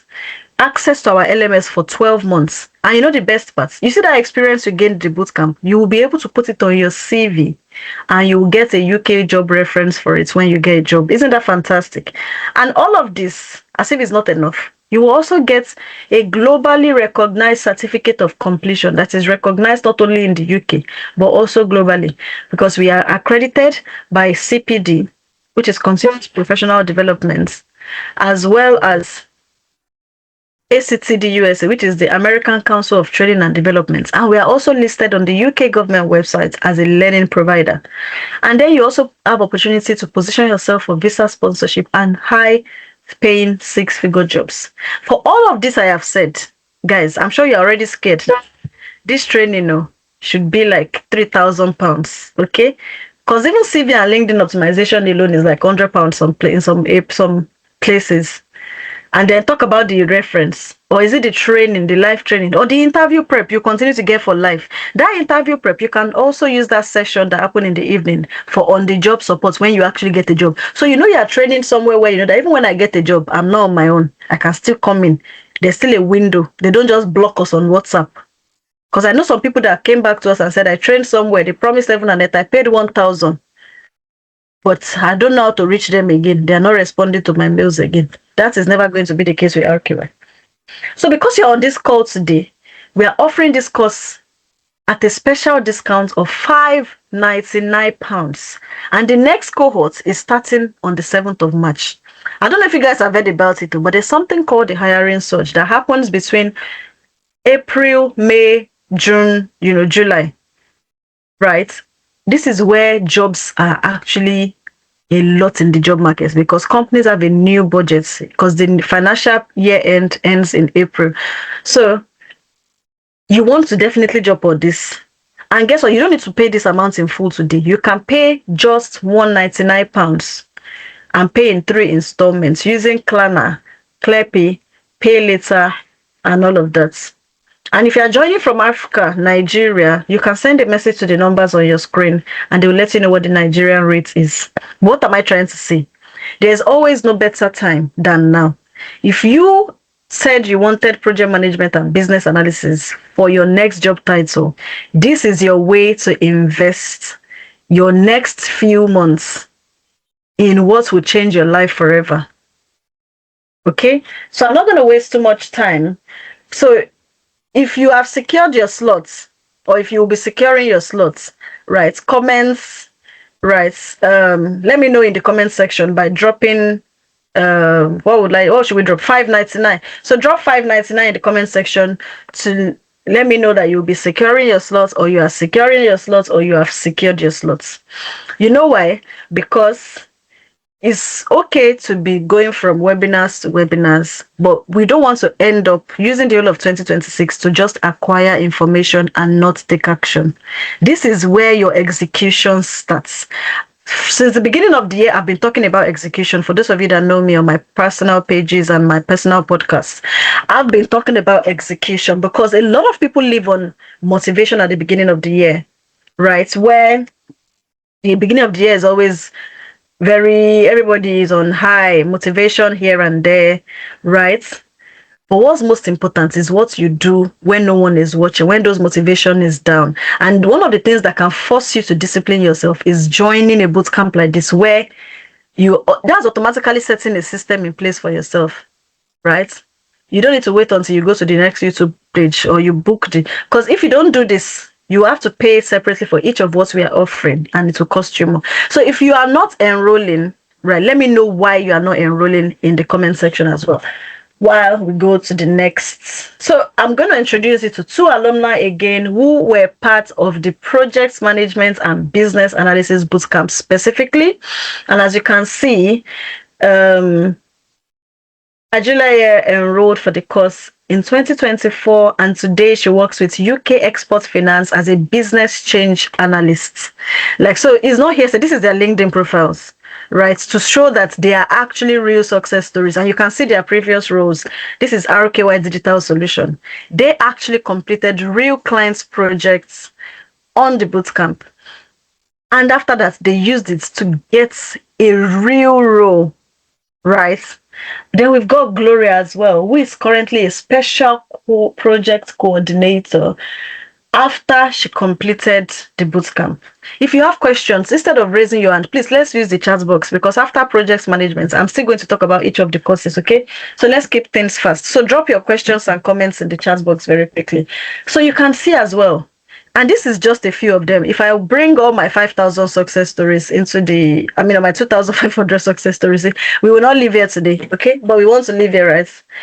Right, so I've got Ifeoluwa Emmanuel on the call today, who is currently rounding off his PhD in biomedical science. He enrolled in the PMBA bootcamp, and as a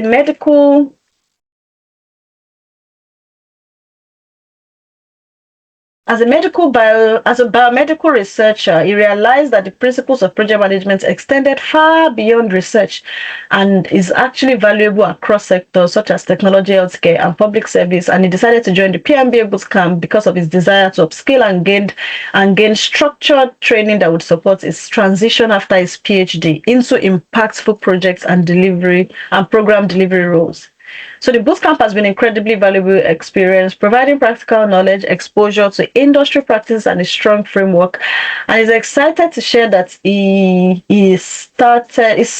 recently secured a role with the Department of Education, where he looks forward to applying these skills, right, and so on and so forth. He's here, so I don't need to speak for him. I'm sure you guys are tired of hearing my voice. So Ifeoluwa, if you are there, thank you for, first of all, accepting to speak in today's session. I don't know if Ifeoluwa is with us, so we can hear from him. Hello, everyone. Oh, hello, Ifeoluwa. Thanks. Hi, Rookie. Yeah, congratulations, by the way. Thank you so much, Rookie. Please, you can call me Emmanuel anyway. Okay, Ifeoluwa is your surname. No, Ifeoluwa is my name as well, but I'm going by Emmanuel. Okay. So it's easy to read for everyone. Yeah. Oh, all right. So, Emmanuel, please share with us, what was your experience in the bootcamp, from the moment you enrolled down to, I'm sure it was a long journey, about 4 months, right? Just tell us as much as you can about your experience. All right. So my experience with RKY Career Bootcamp. So the first thing I would like to say is, if you're on this call and you are here, they're trying to motivate or convince you to join, you are lucky. Okay, because personally, no one actually convinced me. I did my own research. To actually look for there are multiple bootcamp out there. Nobody actually told me to come here. So towards the end of my second year, I realized that I needed more skills than just being a biomedical researcher, and I identified project management. So back to the bootcamp. So for the bootcamp, I would say it was intensive. Okay, it was really, really intensive. So from the class of both PM and BA classes were great, and the hands-on experience, the project we did was wonderful. So one thing you get with the what's it called in the bootcamp is, beyond your tutor, beyond the support from RKY, is actually other people, other connections you're going to make. And these connections will be life defining, basically. So I can tell you that from the project that we did, currently there's a WhatsApp group of a group of 6 of us from the same cohort, that we are actually helping each other. Oh, this one has gotten this role, this interview, and when you have interview, you go to RKY. Then within that group that we created, we're able to encourage each other as well. So the bootcamp was great, and let me tell you one thing I realize is, out there the job is even easier than the bootcamp. Okay, the job is easier than the bootcamp. One thing I will let you know is, I won't lie to you, just get ready. Okay, it's be involved. The more involved you are, the better chances of you positioning yourself for job, improving yourself as a professional, and increasing your visibility as well. So I don't know.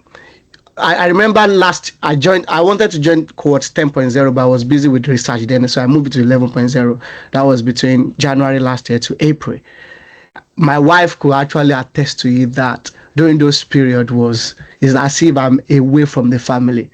But just a few months ago, we are actually grateful I did that because it has been opening opportunities both in research as well as outside of research, basically. So it's a life skill, it's life skill beyond what is it called? Beyond or the job you are looking for is a life skill you're going to get that will make you a better professional wherever you find yourself.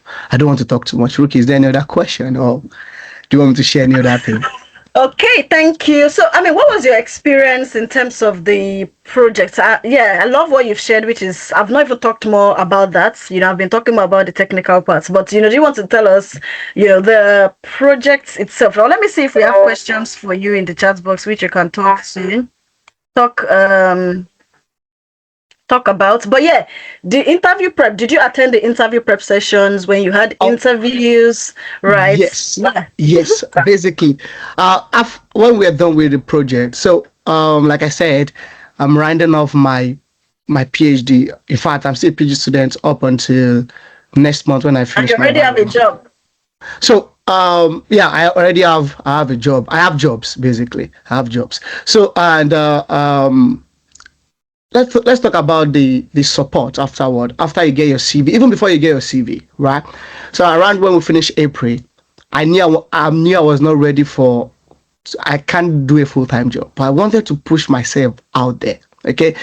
I'm glad to share that I had over 3 interviews with the NHS, and none of them was less than band 8 role. Now, what actually convinced me to go for project management is sometimes I've seen a lot of research project manager. They said you need a PhD, but if I look at other essential criteria, they're all about projects, and I do not have the experience. So there was a time I sent the job application, the JD and the person specification to the support team, and also during the when we have this interview prep, I was grilled properly. Then I went back to my the little cohort I created, or the little friends for life that I made. We went ahead, did a lot of interview. So that was the band 8 bureau, and sincerely, those interview prep were more difficult than the interview. I went there, relaxed, just smiling. There was no pressure on me at that time. So though for that role I did not get it, but one thing I took off from it is my first interview after the project management bootcamp was a band 8 bureau within the NHS. So that tells me, Manuel, do you know what? There is something here. Do you understand? So I went back for feedback. In fact, the feedback, I had a team call with one of the interviewer, and they were like, "Oh, Emmanuel, we love everything you've said, but the only thing is, we see your project manager experience was just about a year plus, and someone has actually been doing it in the NHS for 8 years, and that was the person that actually beat me to that particular role." So that actually gave me this, these confidence that, you know what, let's take it step by step. So I started applying for civil service role. I got multiple civil service role, and I was like, I'm not ready. Then this one I got currently is within the technical, the technical and procurement department, in the Department of Education, and I see this as a position to put myself out there and put another project management experience beyond on your CV. On my CV beyond the one RKY gave to me. So with that, by the time I get all these skills, I'm push myself out there in the next 1 year. I have my target basically, and I know is a process, and I'm going to definitely get there. So in my little experience, if without RKY bootcamp, let me tell you, I'll be so streamlined with my vision, basically, because I came here for masters after masters. Everything I did was lab, then PhD, still lab and remote. But now it has opened my eyes to see, there are much more role I can actually get out there. And I'm telling you, not because I did a boot camp, okay? But I'm telling you, you just do it. Nobody told me. I did not attend any session from RKY to join. I was not convinced by anyone, okay? I was just like, okay, I'm doing this. In fact, I paid for quote 10.0. I told them, you know what, I don't want to start 10.0. I want to move to 11.0 because of my time. Sincerely, if you have any question, I'm happy to answer that. And one thing I would like to say is, whatever you're doing currently, whatever career you are in, engineering, healthcare, you're already managing projects, you're already a business analyst. You just don't know how to position yourself, how to write, how to position those skills, how to reform them, basically. So yeah, that's it from me. And the CV RKY gave to me, that's the CV I've been using to apply for multiple roles, even roles that does not have to do with project management. For instance, medical writing. But there's a framework there that they gave to me. It's a blank canvas that can always tweak around, and you enjoy it, but be ready to do the grunt work. Yeah, it's going to. And I remember in the project that we did for my group then, exquisite group. I'm one of those people that you always hear my voice. Let people know you. Do you understand what I'm trying to say? Let people actually know you. No, the people, all the small group I have, they're actually 4 females, 2 BA, and 3 of us were focused on project management. So everyone has actually gotten a role after the boot camp, but we are still working towards, we are working towards what we needed to be. So I'm not saying it's going to be easy. Some people immediately after the boot camp got their job. Some might be a year later. But one thing is, you are better, especially if you're a student. Exactly. You are getting closer to your dream goal. Like, if your dream goal is to get like a 70K job, if you still start with a 40K job, it's still something while you are working towards the 70. Where exactly you want to be. Exactly. So my own goal is, like Rookie said, is I'm looking for something now beyond the finances. I'm also looking for flexibility for my family. I have a young family. I have a 2-year-old daughter. And if I want to continue in biomedical research fully, there won't be time. My wife is a nurse. Okay. Then if you look at all these shifts colliding together, it doesn't really make sense. You really want to. Money, she works at night. She works. I mean, I get what you mean. And chasing shift, chasing boss, like I said at the beginning. Anyways, you can't keep chasing boss. You need life. You need life, basically. You need to be able to work from home. But guess what, guys? You're ready to also work on your back, because right now work from home is very work from home is very hard, but people are still doing it. Even if it's hybrid. Even if it's hybrid, you have a way to this role I'm talking to you about, the Department of Education. When I met with them, I was initially put on a reserve list. So when they came back, I was already working somewhere. And when they came, I was asking them, how many days in a week? They said, oh, it's 3 days. I said, you know what? Can we find a way to make it 2 days a week? Because I will travel down. I said, oh, yeah, Emmanuel, we're happy, blah, blah, blah. So they will bend for you. Do you get? Exactly. They will bend for you if you, Most of the time, it's desperation that makes us just accept most of the things they offer us first. But if you see that you have a job and they are the ones that need you, then you yourself, you'll be more confident. But we don't need to actually wait till then. But thank you so much. Let me see in the chat box if we have questions for you. Some people said, I think I've got an active. So I hope you're still joining our sessions. I know if you've bought your tickets for LWB. I'm looking forward to seeing you face to face at the Limitless Without Borders.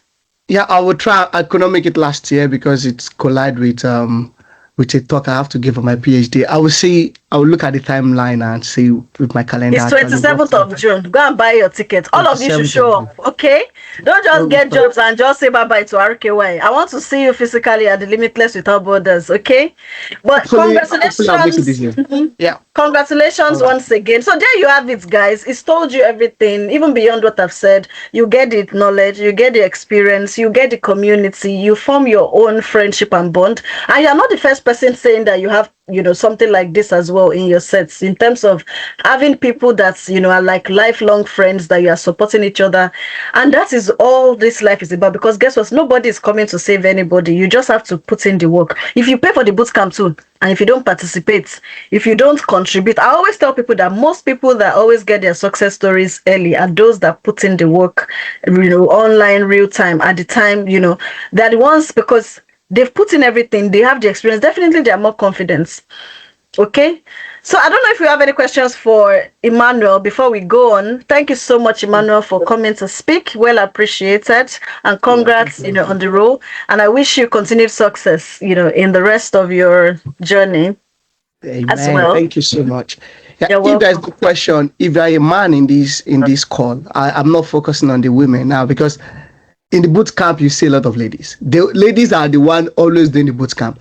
But I'm trying to tell them, if you're a man here and you want a flexible life for yourself, basically, please enroll on the boot camp, make yourself visible, ask questions, get involved with that. You see that your major project they're going to give to you, get involved with it. Okay, you might end up not even project management is not only to only in tech. There's loads of places, and trust me, you're going to enjoy it. So the men, please register today, pay that $199 today, and it will be life-changing for you. Thank you. To the women, let me balance it. International Women Day is coming. I like that we're always dominating, and we're always the majority. But to be honest, I won't lie to you.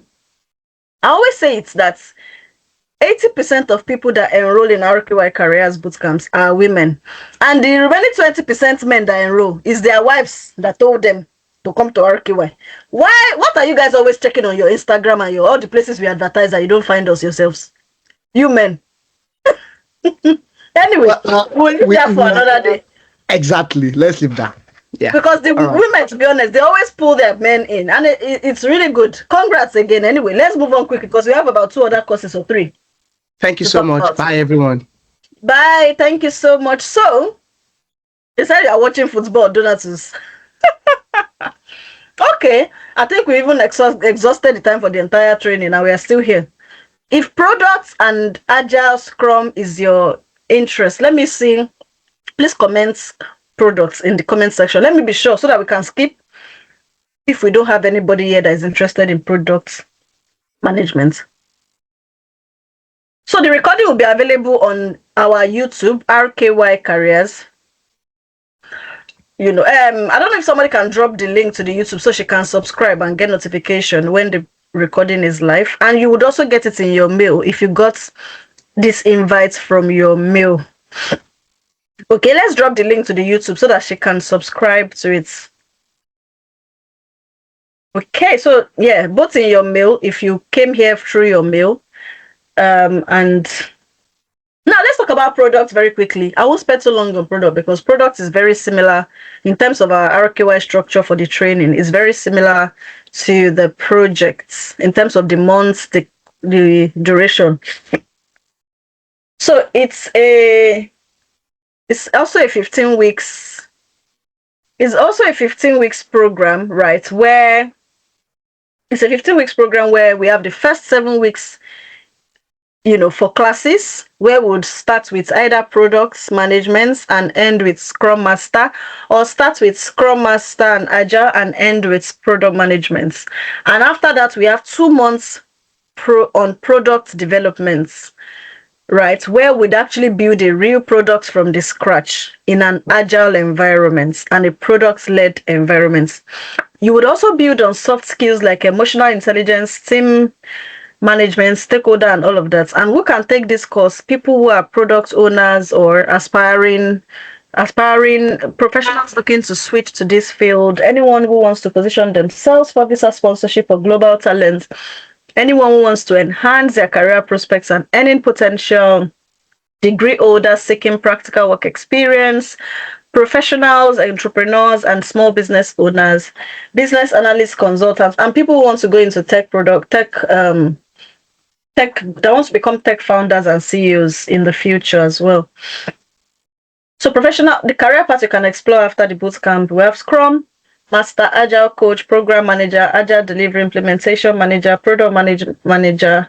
As you can see on the screen, is also very eligible for visa sponsorship. You can see the codes as well on the screen, right? Code 2132 and 2141 respectively. So here are the tools you will learn in both our product management as well as our business So both the SMPO and the PMBA, these are the tools you would use. You use the Basecamp, you use ClickUp, you use Teams, of course, you use Jira, Draw.io, you will learn Balsamic, you will learn Lucid Charts, and so on and so forth. So the same as the... So for those of you that might ask, what's the difference between product management and project management? A project is defined as, an activity that has a start and an end period, and a product is different. A product is something is an item that has value, right? A product manager, the mindsets that they use to build, the mindset that is used to build products is different from the mindsets used to complete projects. If you are building a tech product, they don't just start with understanding what you use the CRM projects, right? Now we're going to use the same, we're going to use a similar scenario. So if you want, as a product manager, to build a product, you start from validating the problem. So the product is never always defined at the beginning of the product of the product development process. So they start with understanding the users. So product development has users at the center of it. So the first thing you want to know is that there's a problem, and that problem is that people cannot find events to attend very easily. And then you will do a survey to ask questions from people. Do you always attend events? Do you struggle to find events to attend?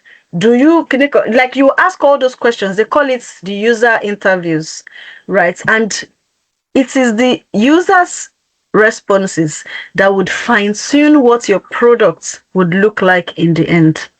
Okay? And when that is built, you don't just also stop at completing the products. You also get involved in the go-to-markets of the products and analyzing the products. And that's why we have two types of product managers.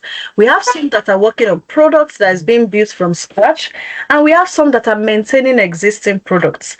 You know, the way in banks, you probably have account officers that are managing your relationship with the bank. That's the same way we have product managers that are managing each product that a product-led company would have.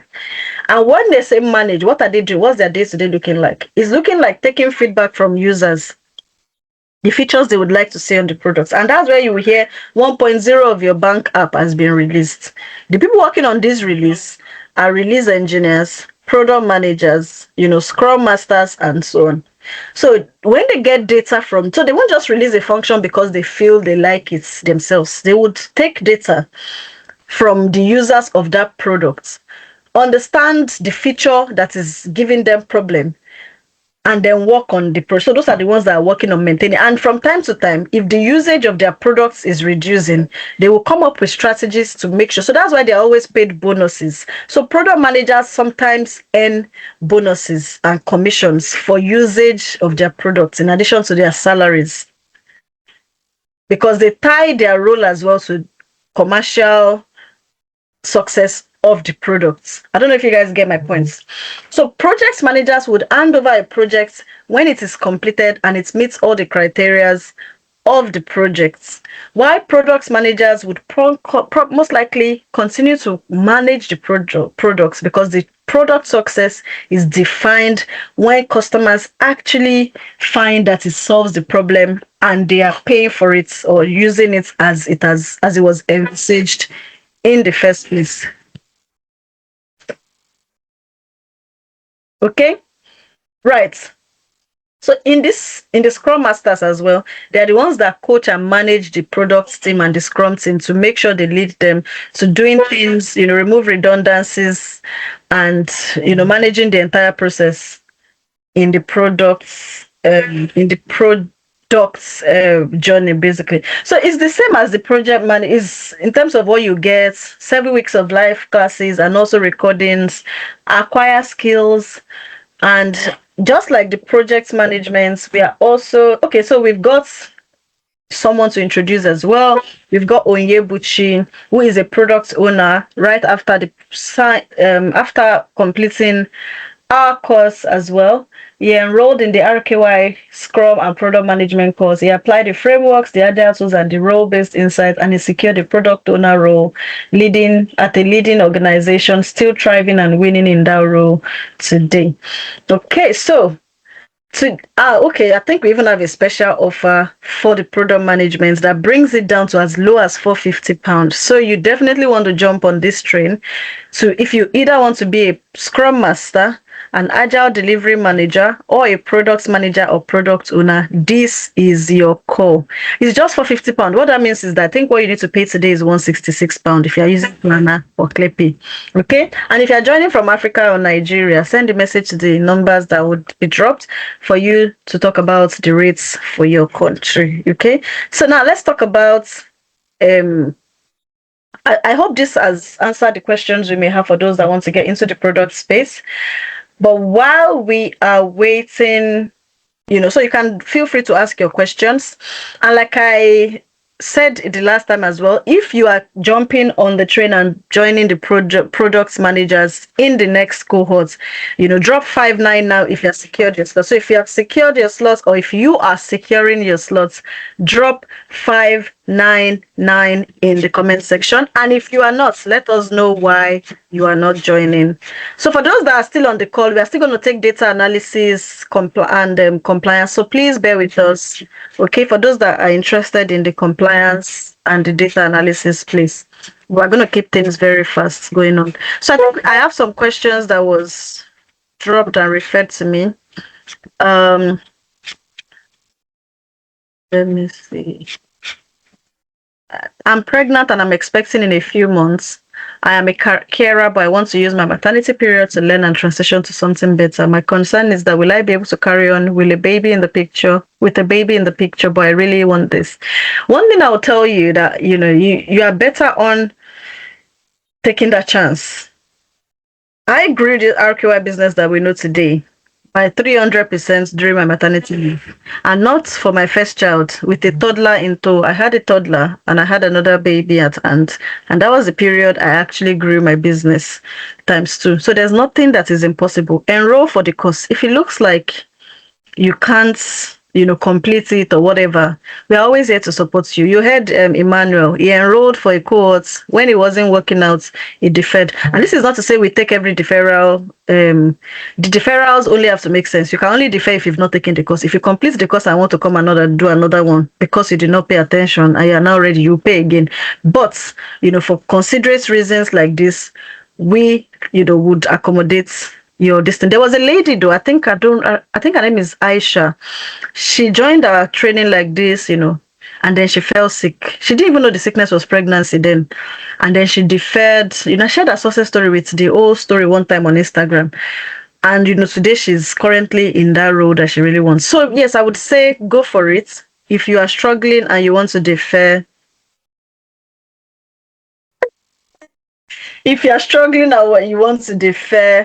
right, we can always accommodate that. Okay, so I've got Baba Femi on the call today, who's going to be sharing with us his own journey on the product space. He has an extensive background. Why does it look like I know you?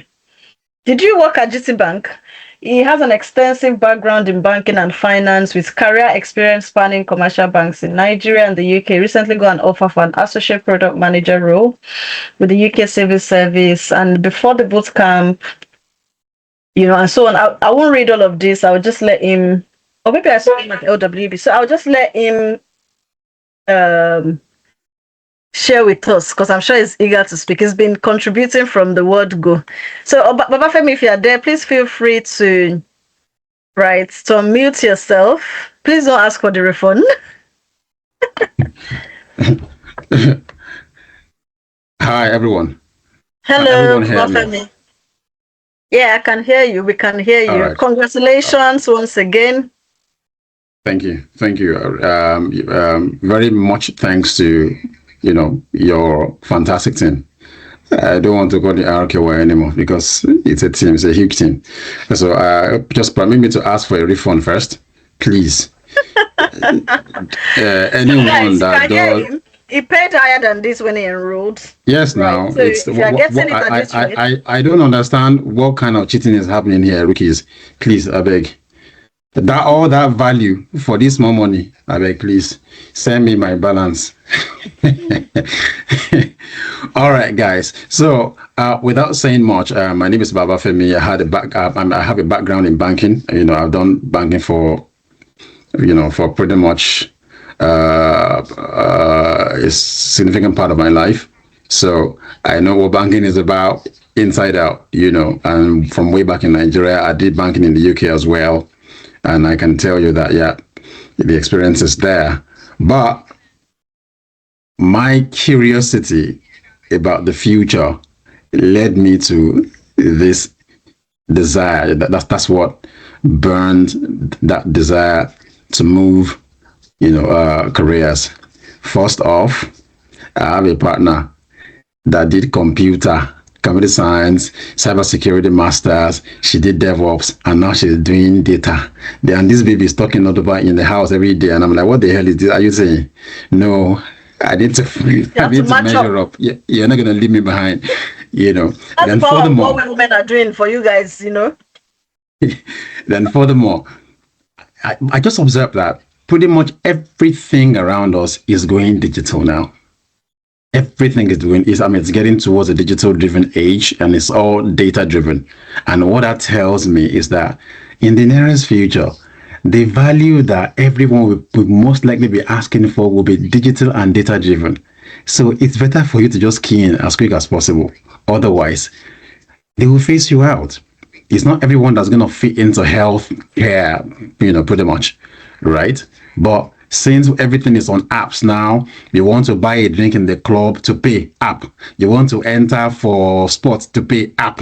Anything app there, website here and there, and all of that. Okay, I say, okay, so this is the time we need to move, that kind of thing. So I heard about RKY from a friend of mine in church. He just mentioned it. I said, I should have a word with them. He says that he's had his own training in RKY, and he thinks they are the best. I said, okay. Now, of course, I chatted them up, and they came back with the feedback, and I enrolled. I don't know if Rookies is still doing that split payment that you did for me. That thing changed my life. I didn't have money that time now. So they allowed me to pay overtime. I did a lay-by, and yeah, it was one of the best decisions. And I have to say that experience for me, they simply just took me back to school. There was this guy called Daring. That guy is loaded. There's one other guy called Saeed. Saeed is a very soft-spoken, but man, that guy is pregnant with value. That guy, man, it's a lot. Then, of course, people like Oyenda, you are chatting Oyenda at one moment, she's responding to you the next moment. These guys are responsive, they are supportive. That class experience for me made a difference. Back in the bank, I was middle management staff. I was leading a team. I was heading a branch, and I did pretty much a lot of banking, but the little idea I had about product was when I was part of a testing team, and it really didn't expose much to me. A lot of the guys were Indians. I can't say that I enjoyed, much of it. But RKY helped me to understand exactly what it is to be part of tech. And of course, I chose the product owner, Scrum Master cohort bootcamp. About four months thereabout. I had a fantastic team. I ensured that I was active. I participated actively. Of course, I was the Scrum Master, I was the team lead, and the other guys also were fantastic guys. So the experience was good. All of the materials, there was this, was it Basecamp? Rookies, I don't know what that platform that you, was it Basecamp? Yeah, that platform was super. I don't know who built that thing on more top notch. Then what about that other one that you used in lecturing us, where you loaded the material that we used? You can go there and listen to the materials, read them again. LMS. Yeah, the LMS. I did MBA in Unilag now. Forget nonsense. That is LMS. What you have is true LMS. You could download the material. Guys, you can download the material and keep. This is just original. In case Rick is not tell you. On that LMS, you can download the materials and keep. And that was part of the things I used for my interview. Rookies, I downloaded all those materials and I kept them. Sorry. Sorry for cheating. So it was very useful for me. And it was a fantastic experience altogether. They drilled us. You have to be part of it every evening. And kudos to some of the ladies that were on my team. So some of the ladies had babies. You will hear the babies, crying in the background. But these ladies didn't give up. They contributed. They participated. Some guy also had a child. And we delivered one beautiful project called Limitless and Thriving Podcast. All right. And guess what, rookies? Every CV. That was always my first project. Now, Papa, it flies die. Very, very good. Pardon my Swahili. So what I meant by that was that project was like a springboard for me.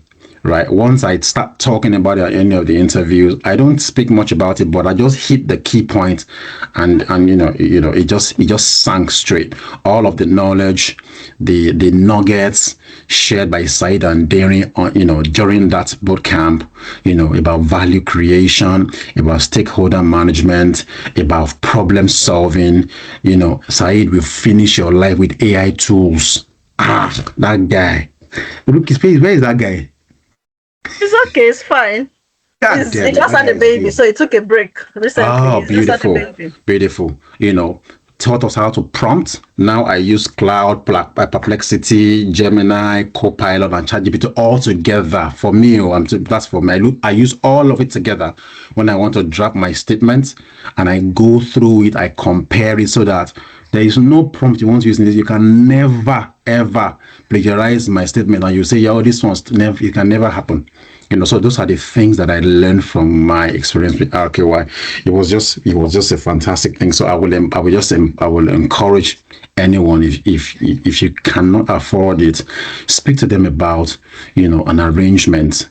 For value, speak to them about it. I'm sure they will come up with something. This one that Rookie has already cheated some of us already, but no problem. Now I don't go. So further to the class training, another thing, icing on the cake for me, industry seminars, there is access to market opportunities. There is every week somebody sends out opportunities to your email. You get it. So fastest fingers first, back arm straight. That thing never fails. It comes through to you. Then there is this weekly interview session. And guess what, guys? My interview, I didn't have a session, but you know what RKY did? Oyinda, I don't know what Oyinda did. Shisha did one magic. They did my interview prep for me in written form and they sent it to me. Forget these guys. I don't know what these guys are doing, man. Rookies, that document is a cheat sheet. I mastered it. Backham, and it worked for me with all of the material that I pulled out of your LMS. I put everything together. My storytelling was on point. My interview was a chat, guys. That was like a chat over drinks.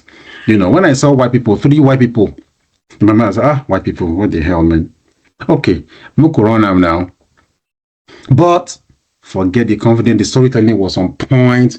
I enjoyed it. Those critical soft skills they were looking for. Said always shouted something, problem solving. I give them a problem. And because I had experience a little bit, I'm working with, I'm with Company's House now, right? That cheat sheet they gave me, they said the question I'm to ask the panel, because I didn't even bother myself to change anything. I asked them those questions straight. From that question, I just quickly built another problem solving on top of the question. They said they will get back in 10 days. Under 4 days, they said, congratulations. What else are you looking for?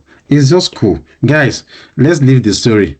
You're in the right place. Do what you need to do. It is value for yourself. Trust me, it's value for yourself. If you do not get value, I'll return your money. I'll drop my money.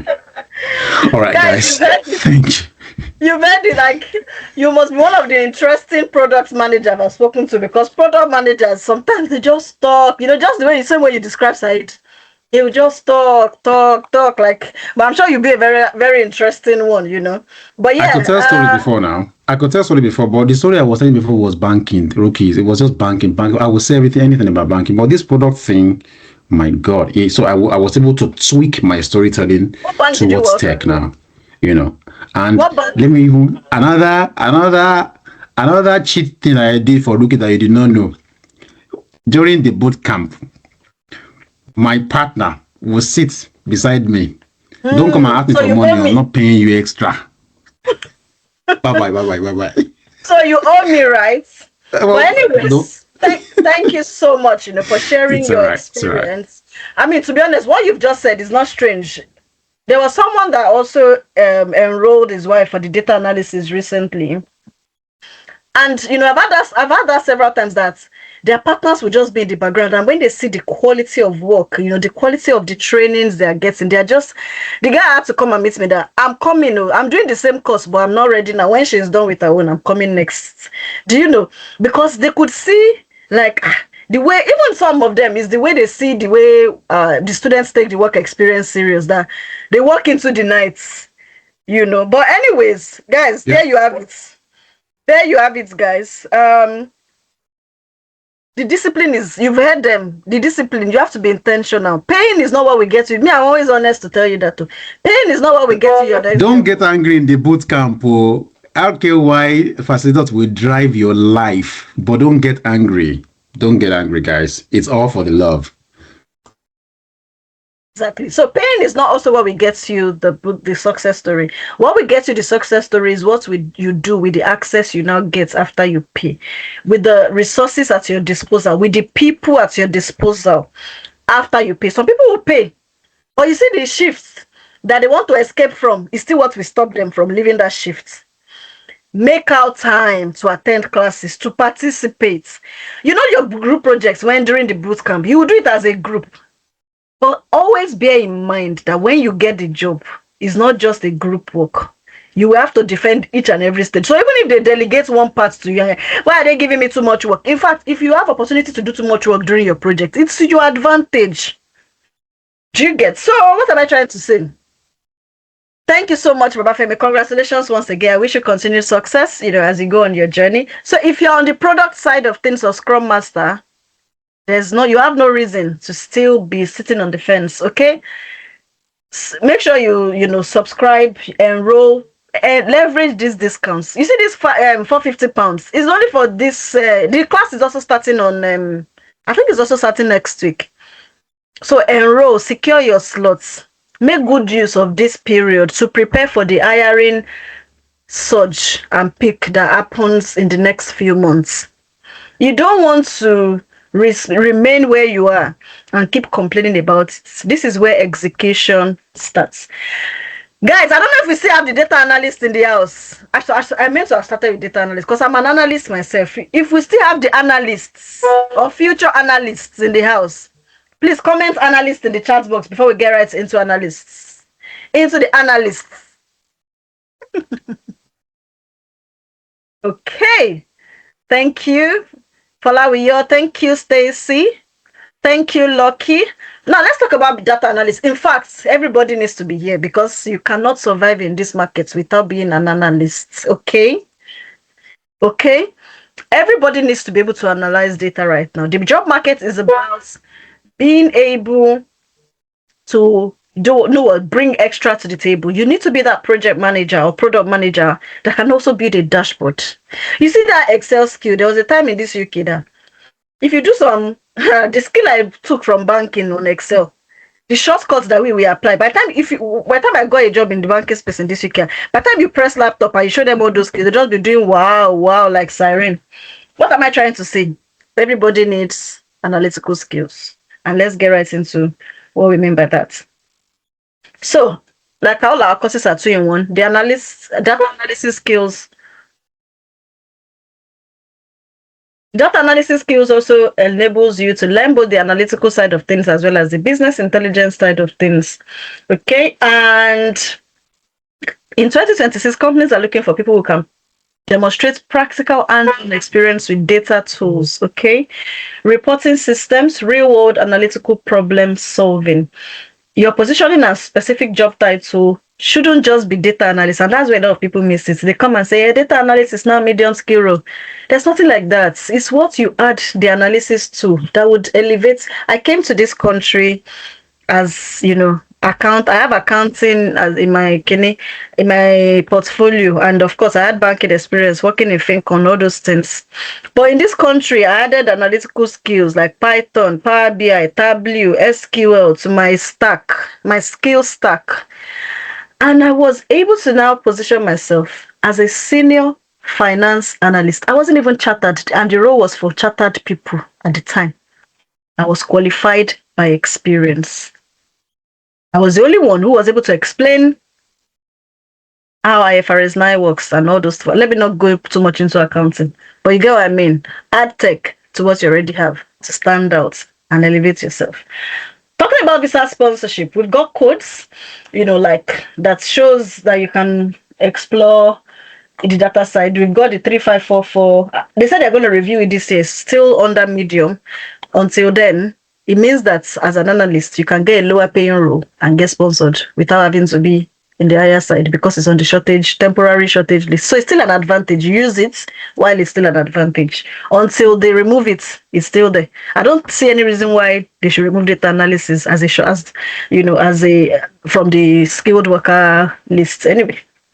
But beyond that, you can see 2422. This one is even high skilled. Finance and investment analyst. This is where I fell. And what you add to your analyst is what will determine where you will fall as well. So who can take the data course? It's a 13 weeks course that helps you to gain skills in Excel, Power BI, Tableau, SQL, Python, and AI. Throughout the program, you will learn both practical experience, you will learn competency and proficiency in each of these tools, both on individual projects as well as group projects. You will present your key findings to senior stakeholders, mastering cutting-edge tools through a project-oriented learning approach. Who can learn this? Everybody and anybody can learn analysis. Everybody needs analysis. But let's start with entry-level professionals looking to start a career in data analysis. Anyone wants to gain analytical skills to enhance and stand out in their current profession. Professionals in the mid-level careers who are either transitioning from another career path or looking to enhance their knowledge. And these are the skills you will learn. Microsoft Excel, very important and still key. Power BI, Tableau, SQL, PowerPoint, and we recently added Python and Power BI and AI. What are the skills you will take out of this? Team management, collaboration, emotional intelligence, stakeholder management, problem solving. Now, let's talk about roles you'll be able to position for after the bootcamp. A wide range of roles depending on your industry skill sets you're bringing to the table. So if you're a marketer, add analyst to that. So let's play a small game that I always tell people to play. Add analyst to what you currently do and create a role out of it. And let's see if that role actually exists in real life. So add analyst to your current job title and let's see what we get out of that. Okay, so let's do that very quickly in the chat box. Now, let's talk about, I'm sure I'm going to have a good laugh. Roles, you can call roles that are data related. We have data analyst, data scientist, data engineer, business intelligence analyst, and then we have other career paths where we are adding, so we have admin analysts. I'm sure if you put admin analyst, you will find it. The same way we have project analyst. It's a job title. I've helped people to do interview for project analyst. Stacy, it won't be finance manager analyst. It will be finance analyst or senior finance analyst, but it does exist. Also, healthcare data analyst, very, very much, it exists. There are lots of healthcare related that we have actually helped people to get as well. Research analyst, of course, that's a title. So you see what I'm saying? Add analyst to any role. You can see operations analyst, marketing analyst, insights analyst. There's analysts of all types of roles, supply chain analysts, and so on. Now, let's meet Rachel. Rachel enrolled in our data analysis and business intelligence bootcamp to advance her tech journey. She put in the work, she embraced the support, she grew her analytical skill sets. And today, she's proud to be an information analyst in a leading organization in the UK. You can see she went straight from the bootcamp to getting her first role. That, just like Emmanuel said, sometimes your first role or your immediate first role might not be your goal, but you'll still get there. She got data administrator role, and she used that as a stepping stone to get an information analyst role in the end. So these are roles within the NHS that are analyst related that you can also explore as someone that already have an NHS background or even not. From data analyst to finance analyst to reporting analyst to health data analyst, clinical data analyst, business intelligence analyst, social care information analyst, and all these roles, we've actually had success stories in them as well. I've got Kunle and Christiana as well to introduce to you. Kunle is a data analyst with Prologue Fulfillment Global. Kunle completed his training with us in 2024 or 25. I can't tell the exact date. And then he went ahead to get, a job as a data analyst. And we've got Christiana as well, who completed her own in 2023. And this was a screenshot that was done as that, when this slide was prepared, which would be a while ago. So it's possible they've even gotten another job on top of it, right, or updated their LinkedIn. Okay, so Sarah got a job as a sales data analyst after the training as well. This is to tell you that the framework we are using, it is working, and it's what evidence is showing. Okay, so in our training, you also get to work on a project that allows you to choose your preferred industry. So one thing we did, because we always improve our processes, right, and our delivery, is that before, all our students will work on one project. But later we saw that even though we always tell them with mouth that even though you work on one project, you can apply this project across industry. Some people still needed to have practiced it to be able to integrate and understand it. So now you get an opportunity to choose your industry of choice, and you get to work with like-minded people. So we've got the healthcare. So when you join and when we get to the project phase, you choose the industry of your choice. So you can either choose healthcare, that you want to do an healthcare related project, data projects, or marketing, or finance, or HR, or tech. And then we've got judges who are all actually our students that are now thriving in the industry in these spaces respectively. So these are the training perks that you get in the training. Everything from the 8 weeks to CV to LinkedIn to interview prep to job reference and so on and so forth. And what are the competencies you will gain? Data extraction. You will learn how to extract data from databases like SQL. You will learn data visualization. You will learn how to turn the data to beautiful dashboards, and you learn how to build data dashboards. You learn business intelligence, which is how to get information out of data. You will learn how to analyze data with Excel, with SQL. You will learn how to visualize with Tableau, with Power BI, and you will gain soft skills. This course should be nothing less than £3,000. But today, all my analysts in the house, you are able to position yourself to gain this in-demand role that everybody needs at just £599. And the start date is 7th of March. Classes start 5 and ends at 7 on Saturday and Sundays. And in addition to that, because it's a technical role, we always do touch-ups during the week. How do I mean? This is the way it works. Classes would hold on Saturdays and Sunday. Recordings will be made available. You are meant to practice with your own data sample data sets with this data. And then you're supposed to attend. If you have questions or blockers, we have a Thursday session 6 to 8 p.m., a drop-in clinic. Our coaches and trainers are sitting down and waiting for you to bring your questions that you faced when you were practicing. And then we have another one 1 to 3 p.m. on Saturday. So if you are a weekday person, you work weekdays, then you'll be available at least on the Saturday, so that you can clear every blocker related to the previous class before the next weekend. That is the extra hours we are providing. So today, If you'll be securing your slots, or you have secured your slots, or you are securing your slots, drop 599 in the comment section. And guess what? You don't need to pay in full. All you need to pay today is £199 using Klarna, ClearPay, Pay Later, or PayPal in 3. So let's see those that are jumping on the train to become an analyst by the end of the next 10 to 12 weeks. Oluwakemi, welcome on board. Falawiyo, welcome on board. Who else is joining? And if you are interested in being an analyst and you have not joined, let us know why as well in the comments section. Okay? So let's move on very quickly to bringing on board Richard Iloanuse. I don't know if I pronounced that correctly. Who is currently a commercial analyst. You know what I love about analysts is analysts. You can be a reporting analyst. You can be technical. You can even be a non-technical. Like you can be in the business side. You can be in the. Let's leave it. So Richard is a commercial analyst at a UK firm with a strong interest in data-driven strategy. He was a member of the 9.0 data analysis. He's a Nigerian trained engineer and decided to join the data analysis bootcamp. And the program has been rigorous and highly rewarding. Richard, if you are there, is Richard with us?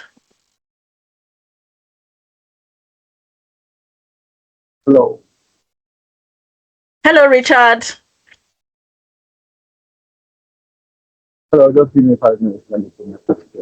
Hey, that's fine. So while we are waiting for Richard, guys, why are you not enrolling? So, yeah, hello, Richard. Thanks for coming. Thanks for speaking in this session. Yeah, this is Richard. Hey, good to see your face. Can Good you to see see me your now? face. Yeah, we can see you. Okay, my name is Richard. I'm a professional analyst working in one of the reputable companies in the UK here. And I started with RKY. I did my master's in computer science in the UK here. So after my master's, I enrolled with RKY, and the one I enrolled with was 9.0 data analysis. After my enrollment, I was referred to by a friend because I was looking for something to strengthen my career and also get myself in to the board. And it was a hard decision to take. At that point, I didn't have the money. It was quite a large sum, but something came to my mind. If you can actually commit this for a lifelong career goal, you can actually do something bigger. Then I made the decision. I split the payment into two. I made the first installment, £300. After that, I made £299. And I remember then I kept calling for more reassurance because I didn't know the decision I'm going to make, how beneficial it's going to look like. But the more I called, the more reassuring it was for me. Then when I got on board, and I had this special connection with the tutor, Shegun. I won't forget that name. Wonderful man. The way he took us like his little kids, put us through everything. Yeah, I can say I had a thing or two with Excel, but I didn't know Excel was that deep. I have to be honest. I didn't know Excel was that deep. And do you know, in this current role that I'm doing, Excel is what I use almost every day. We don't even use SQL. I have to be honest. I can't even believe that Excel is paying my bills. But that's the truth. Excel and Power BI. And it's wonderful. When he started Excel was actually the longest. 2 weeks, he hasn't even completed Excel. And I was like, what's this big of Excel that people are still talking about every day? Excel. But when he continued, I understood that yes, there are many things to learn in that particular Excel spreadsheet thing that we started using from KG2 and all of that. So then they gave us a series of projects. The projects tested us. Considering that I was working 4 times a week, the timetable was very tight. I thought it was very, very difficult. How would I navigate this? How would I put these things together? Being able to juggle work. Sometimes I remember one time I joined the class while at work. And after that, I wasn't assured of what I learned that day. I went home and I replayed the class. I joined the class even while at work, put the earpiece on, listening to them. When I go back, I will go back and listen to everything all over. And it really made sense to me. Now, I know a couple of people that when we were grouped, I know a couple of people that we are in my group. I will have to call one name if I'm permitted. Okay. I know one lady, Awele. Yeah. She was in the same group with me. When they gave us a project, the way she presented that project made me like, I want to actually do something more. And I pushed myself more. She has secured a role, yeah. Because I remember I started following her in LinkedIn afterwards. She shared her success. Yeah. So she has secured a role. And when she got that, after the training, I told myself, is this actually real? People get jobs here and there. But when she did, I told myself, yes, I can actually do that. I remember getting my first job interview 3 weeks, just 3 days, 3 days, yeah, after the training. That was with which. Do you know the job was a lead analyst, £52,000, and I developed Code Fit. That afternoon, I called you, Lucky. You gave me a whole lot of advice, sent me loads of information, and the interview was just 2 days. They just gave me 2 days to prepare. I was so at that moment I couldn't even phantom everything, put myself together and everything. Yeah, I fumbled it. I have to accept that. It was too close and the pressure was still on me. The first thing that I told myself is, I believe I need to work on it. It's in me, and definitely, if others can do it, I can actually do it. And I took it upon myself to do it, and I did. I did that. Then I kept on going. Was able to go to a series of interview. Yeah, I went to an NHS interview, which I secured really well. Everything went well. And they called me. They told me everything went well, but they already have someone else before I landed the last one. And one thing I would thank RKY is, yes, they are like the mother hen. After the courses, they didn't allow us to just go, sort out yourself. They still give us the opportunity to come in for grouping sections, come check it, and then see how it goes around here. And so far, that has been wonderful. That has been wonderful. Having to always check on the people that you trained, see how things are going on for them is amazing. And I will tell anybody here, if you come to RKY Career for your career boost, I'm assuring you, all you just need to do is to be that person. Put yourself together, learn the stuff, you will definitely get there. I can tell you with my own self that I did it and I'm enjoying it today. Yes, it was difficult. At some point I had this, along the line my wife took in, I had to pause, assemble myself together and still went in again. But I asked myself one question. If by tomorrow, and I didn't achieve this now, if by tomorrow, would I be proud of myself? What would I tell my boy that his father failed along the line? And I said, no, no, no, no, no. I have to go back and finish whatever I started because it's not going to be nice when you are giving your child an example and you're using other people. I should be the first example he's learning from. And I thank God that I slayed it and I got there. So the things I will tell anybody that is here trying to get in, the first thing is always keep in touch. Make friends here because they will definitely be the people that will lead you to wherever you are going to do. Nobody knows it all.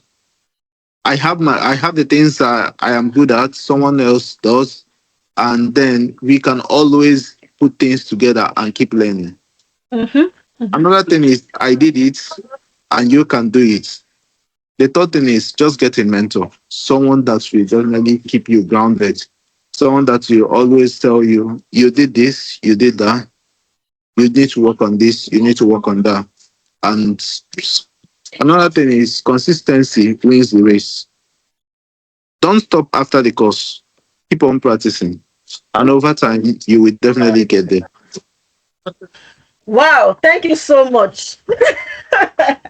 There are so many things I picked, you know. The first one is the one where you said, so Excel can pay my bills. I've sent it to my marketing team. That line, I want to see it bold on my flyer. Like, so Excel can pay my bills. So that people can know that Excel, and you know, the reason why I find it very captivating is because that was my story as well. In as much as I took a lot of courses, you know, to upskill as a finance person when I moved to the UK, when I got the job, I was using SQL in my role in Nigeria before. I didn't use it for day one here, even though this was a more senior role.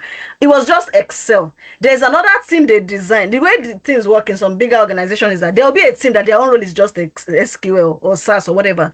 My own is just to collect data from them. I didn't even get to query any this thing. If I need data, I'll send a bill to the insights team. Me, I was senior finance analyst. You know, so I didn't even get to. So Excel actually was paying me, you know, like my salary at the time, even though it wasn't like a small salary. So yes, Excel can actually pay bills, but probably if only Excel was what you add on your CV, you probably might not have gotten the interview.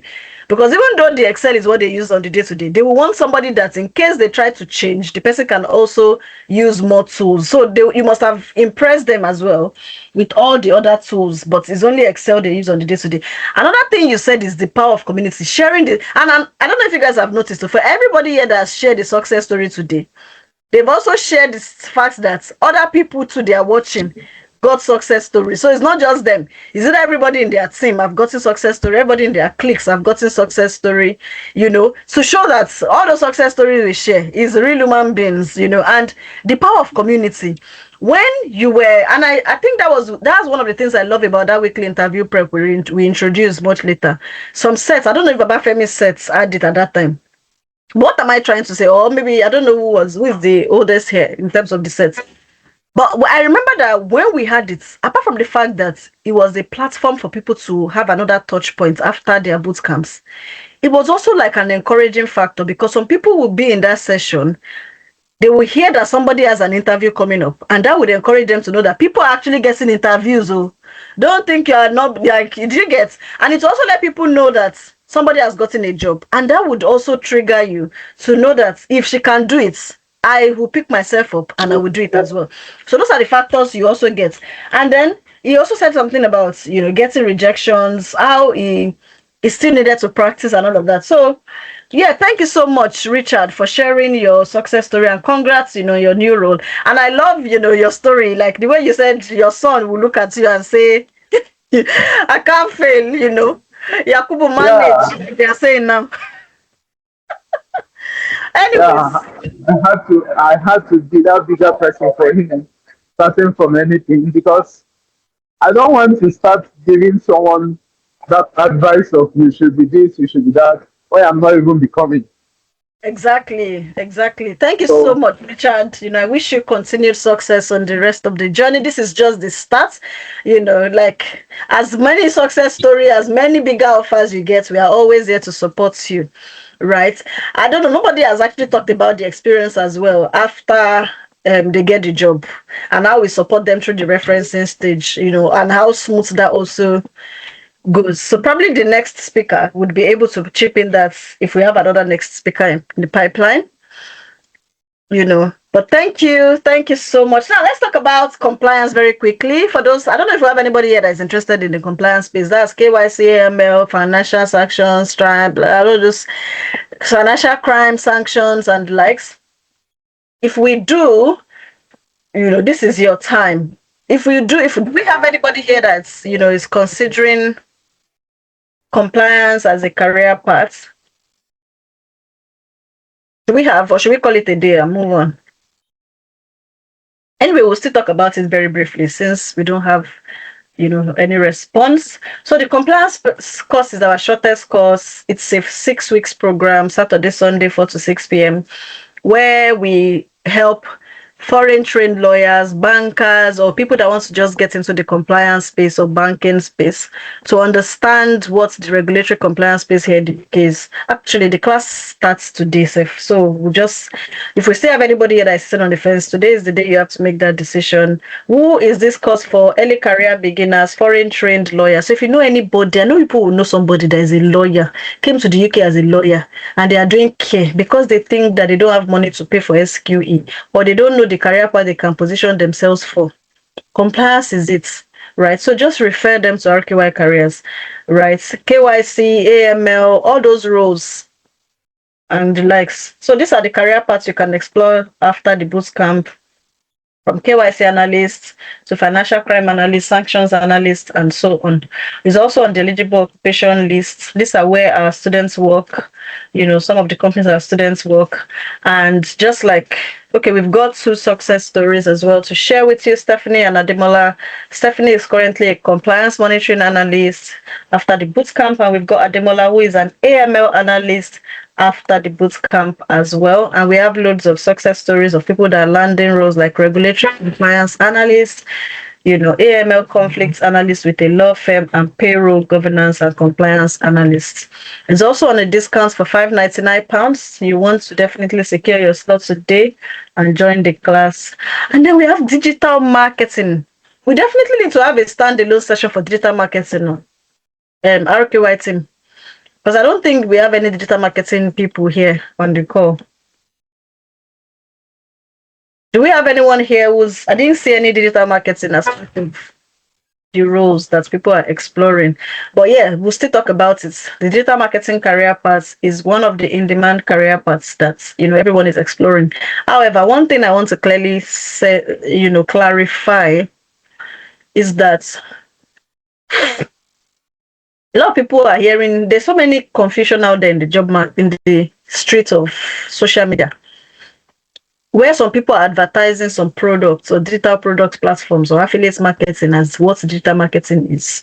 But I want to clarify to you today that affiliate marketing is just one of the many areas of digital marketing.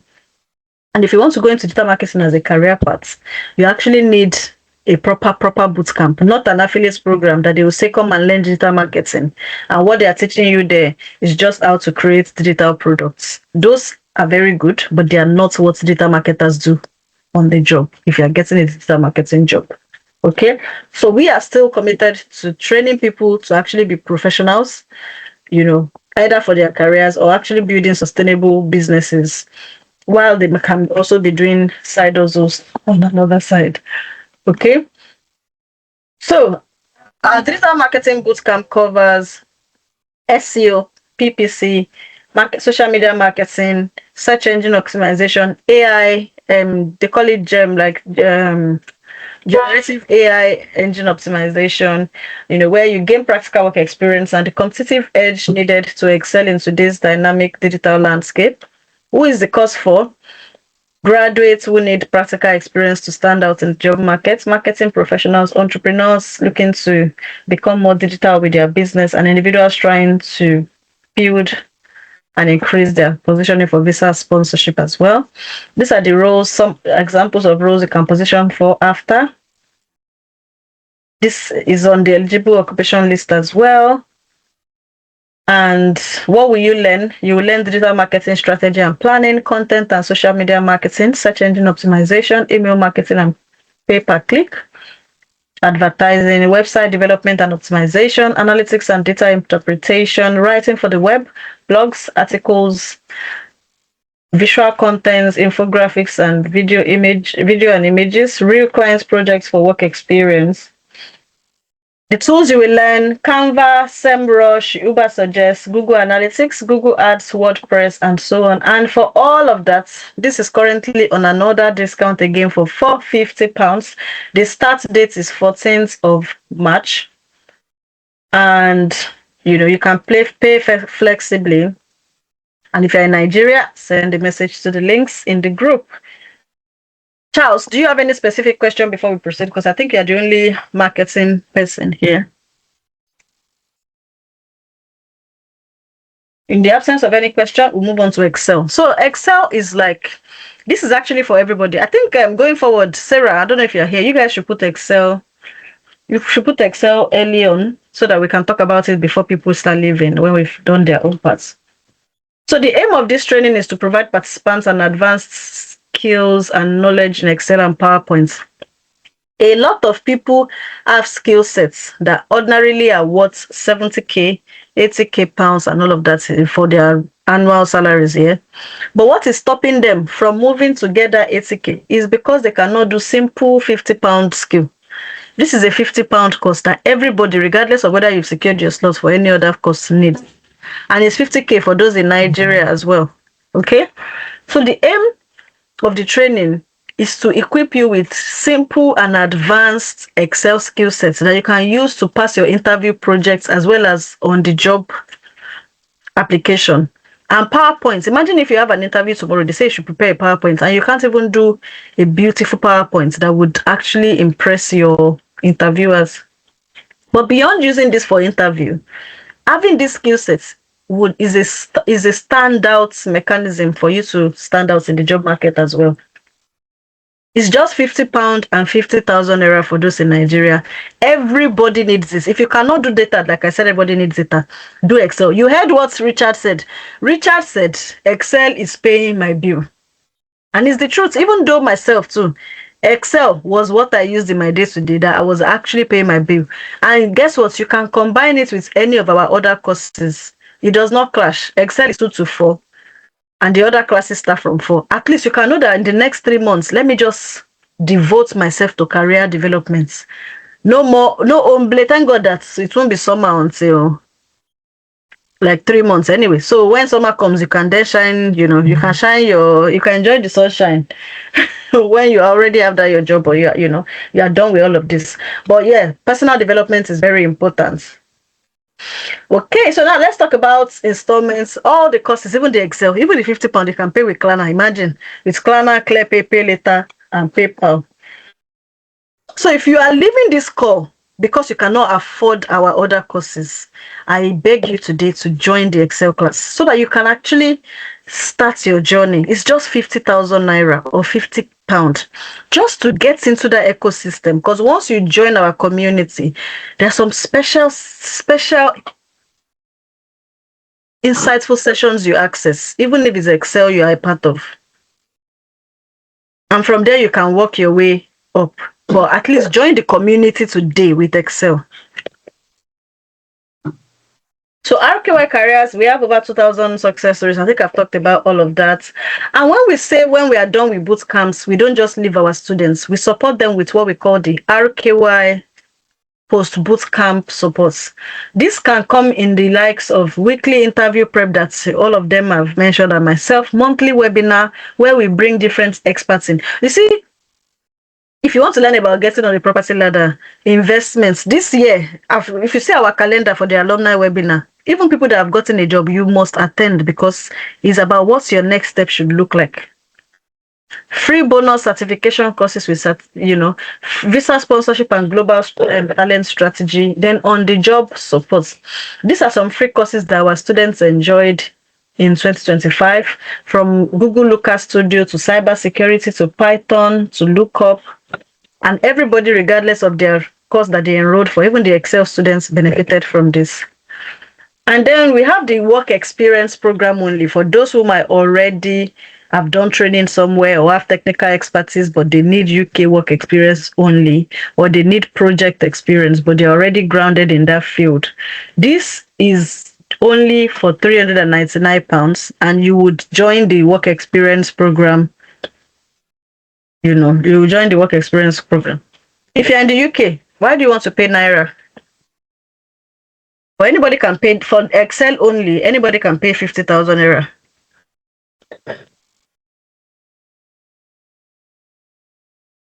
Okay, so learning experience. So our learning experience, we leverage technology like you heard some of them say, from our LMS to our Basecamp to ClickUp to, so we are very digital and we prepare you for the real job markets, okay? Because you don't want to you get a job and say, oh, we only collaborate on WhatsApp. That's not real experience, okay? Upcoming events, we have the compliance course starting today. We have Excel starting on the 7th of March, PMBA 7th of March, Data 7th of March, Digital Marketing 14th of March, Product Management and Scrum Master 7th of March. And these are more success stories. So I want you to ask yourself today, is my current skill set still relevant? And can I clearly show the value I bring to an employer with what I have? Am I positioned for growth, for sponsorship, and for global opportunities? If your answer is not certain, then this is your moment to take that step today. So take the next step towards a globally relevant tech career, and the next success story could be yours. So my question to everyone that are still on the call is, have you secured your slots today? And what are you waiting for if you have not?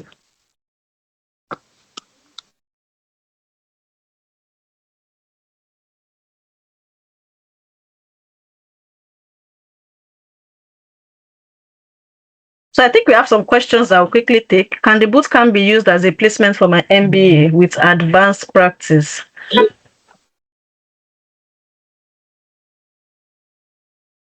I don't know if that person is still here.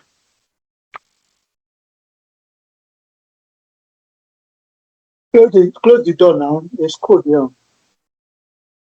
I don't know if the person that asked that question is still here. But you can send a mail to talk about that advanced practice, because it depends on what the requirement of your school is.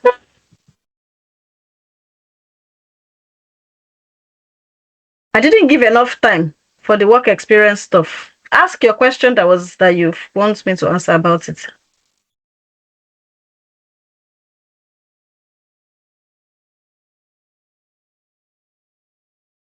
So for the person that asked about advanced, please ask a question. Then I currently have a BA, MBA, AMLCA. I have worked in finance for 14 years and 6 years in managerial. Will the work experience course work best, or what course would be recommended to position me for visa sponsorship? So it depends on which field now are you considering? Which of the roles are you considering exploring? I don't know. Let me check what the person's name is. Okay, so for those in Nigeria, it's 700K for the ones that are 599.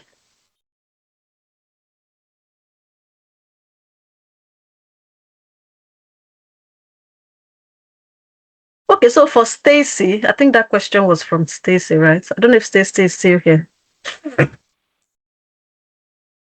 So Stacy, I don't know if you are still here. What course are you considering exploring? Because you said you have BA, MBA, Is it the business analyst or the compliance you're trying to explore? How do we get access to payments link outside of this class? How did you get on this class?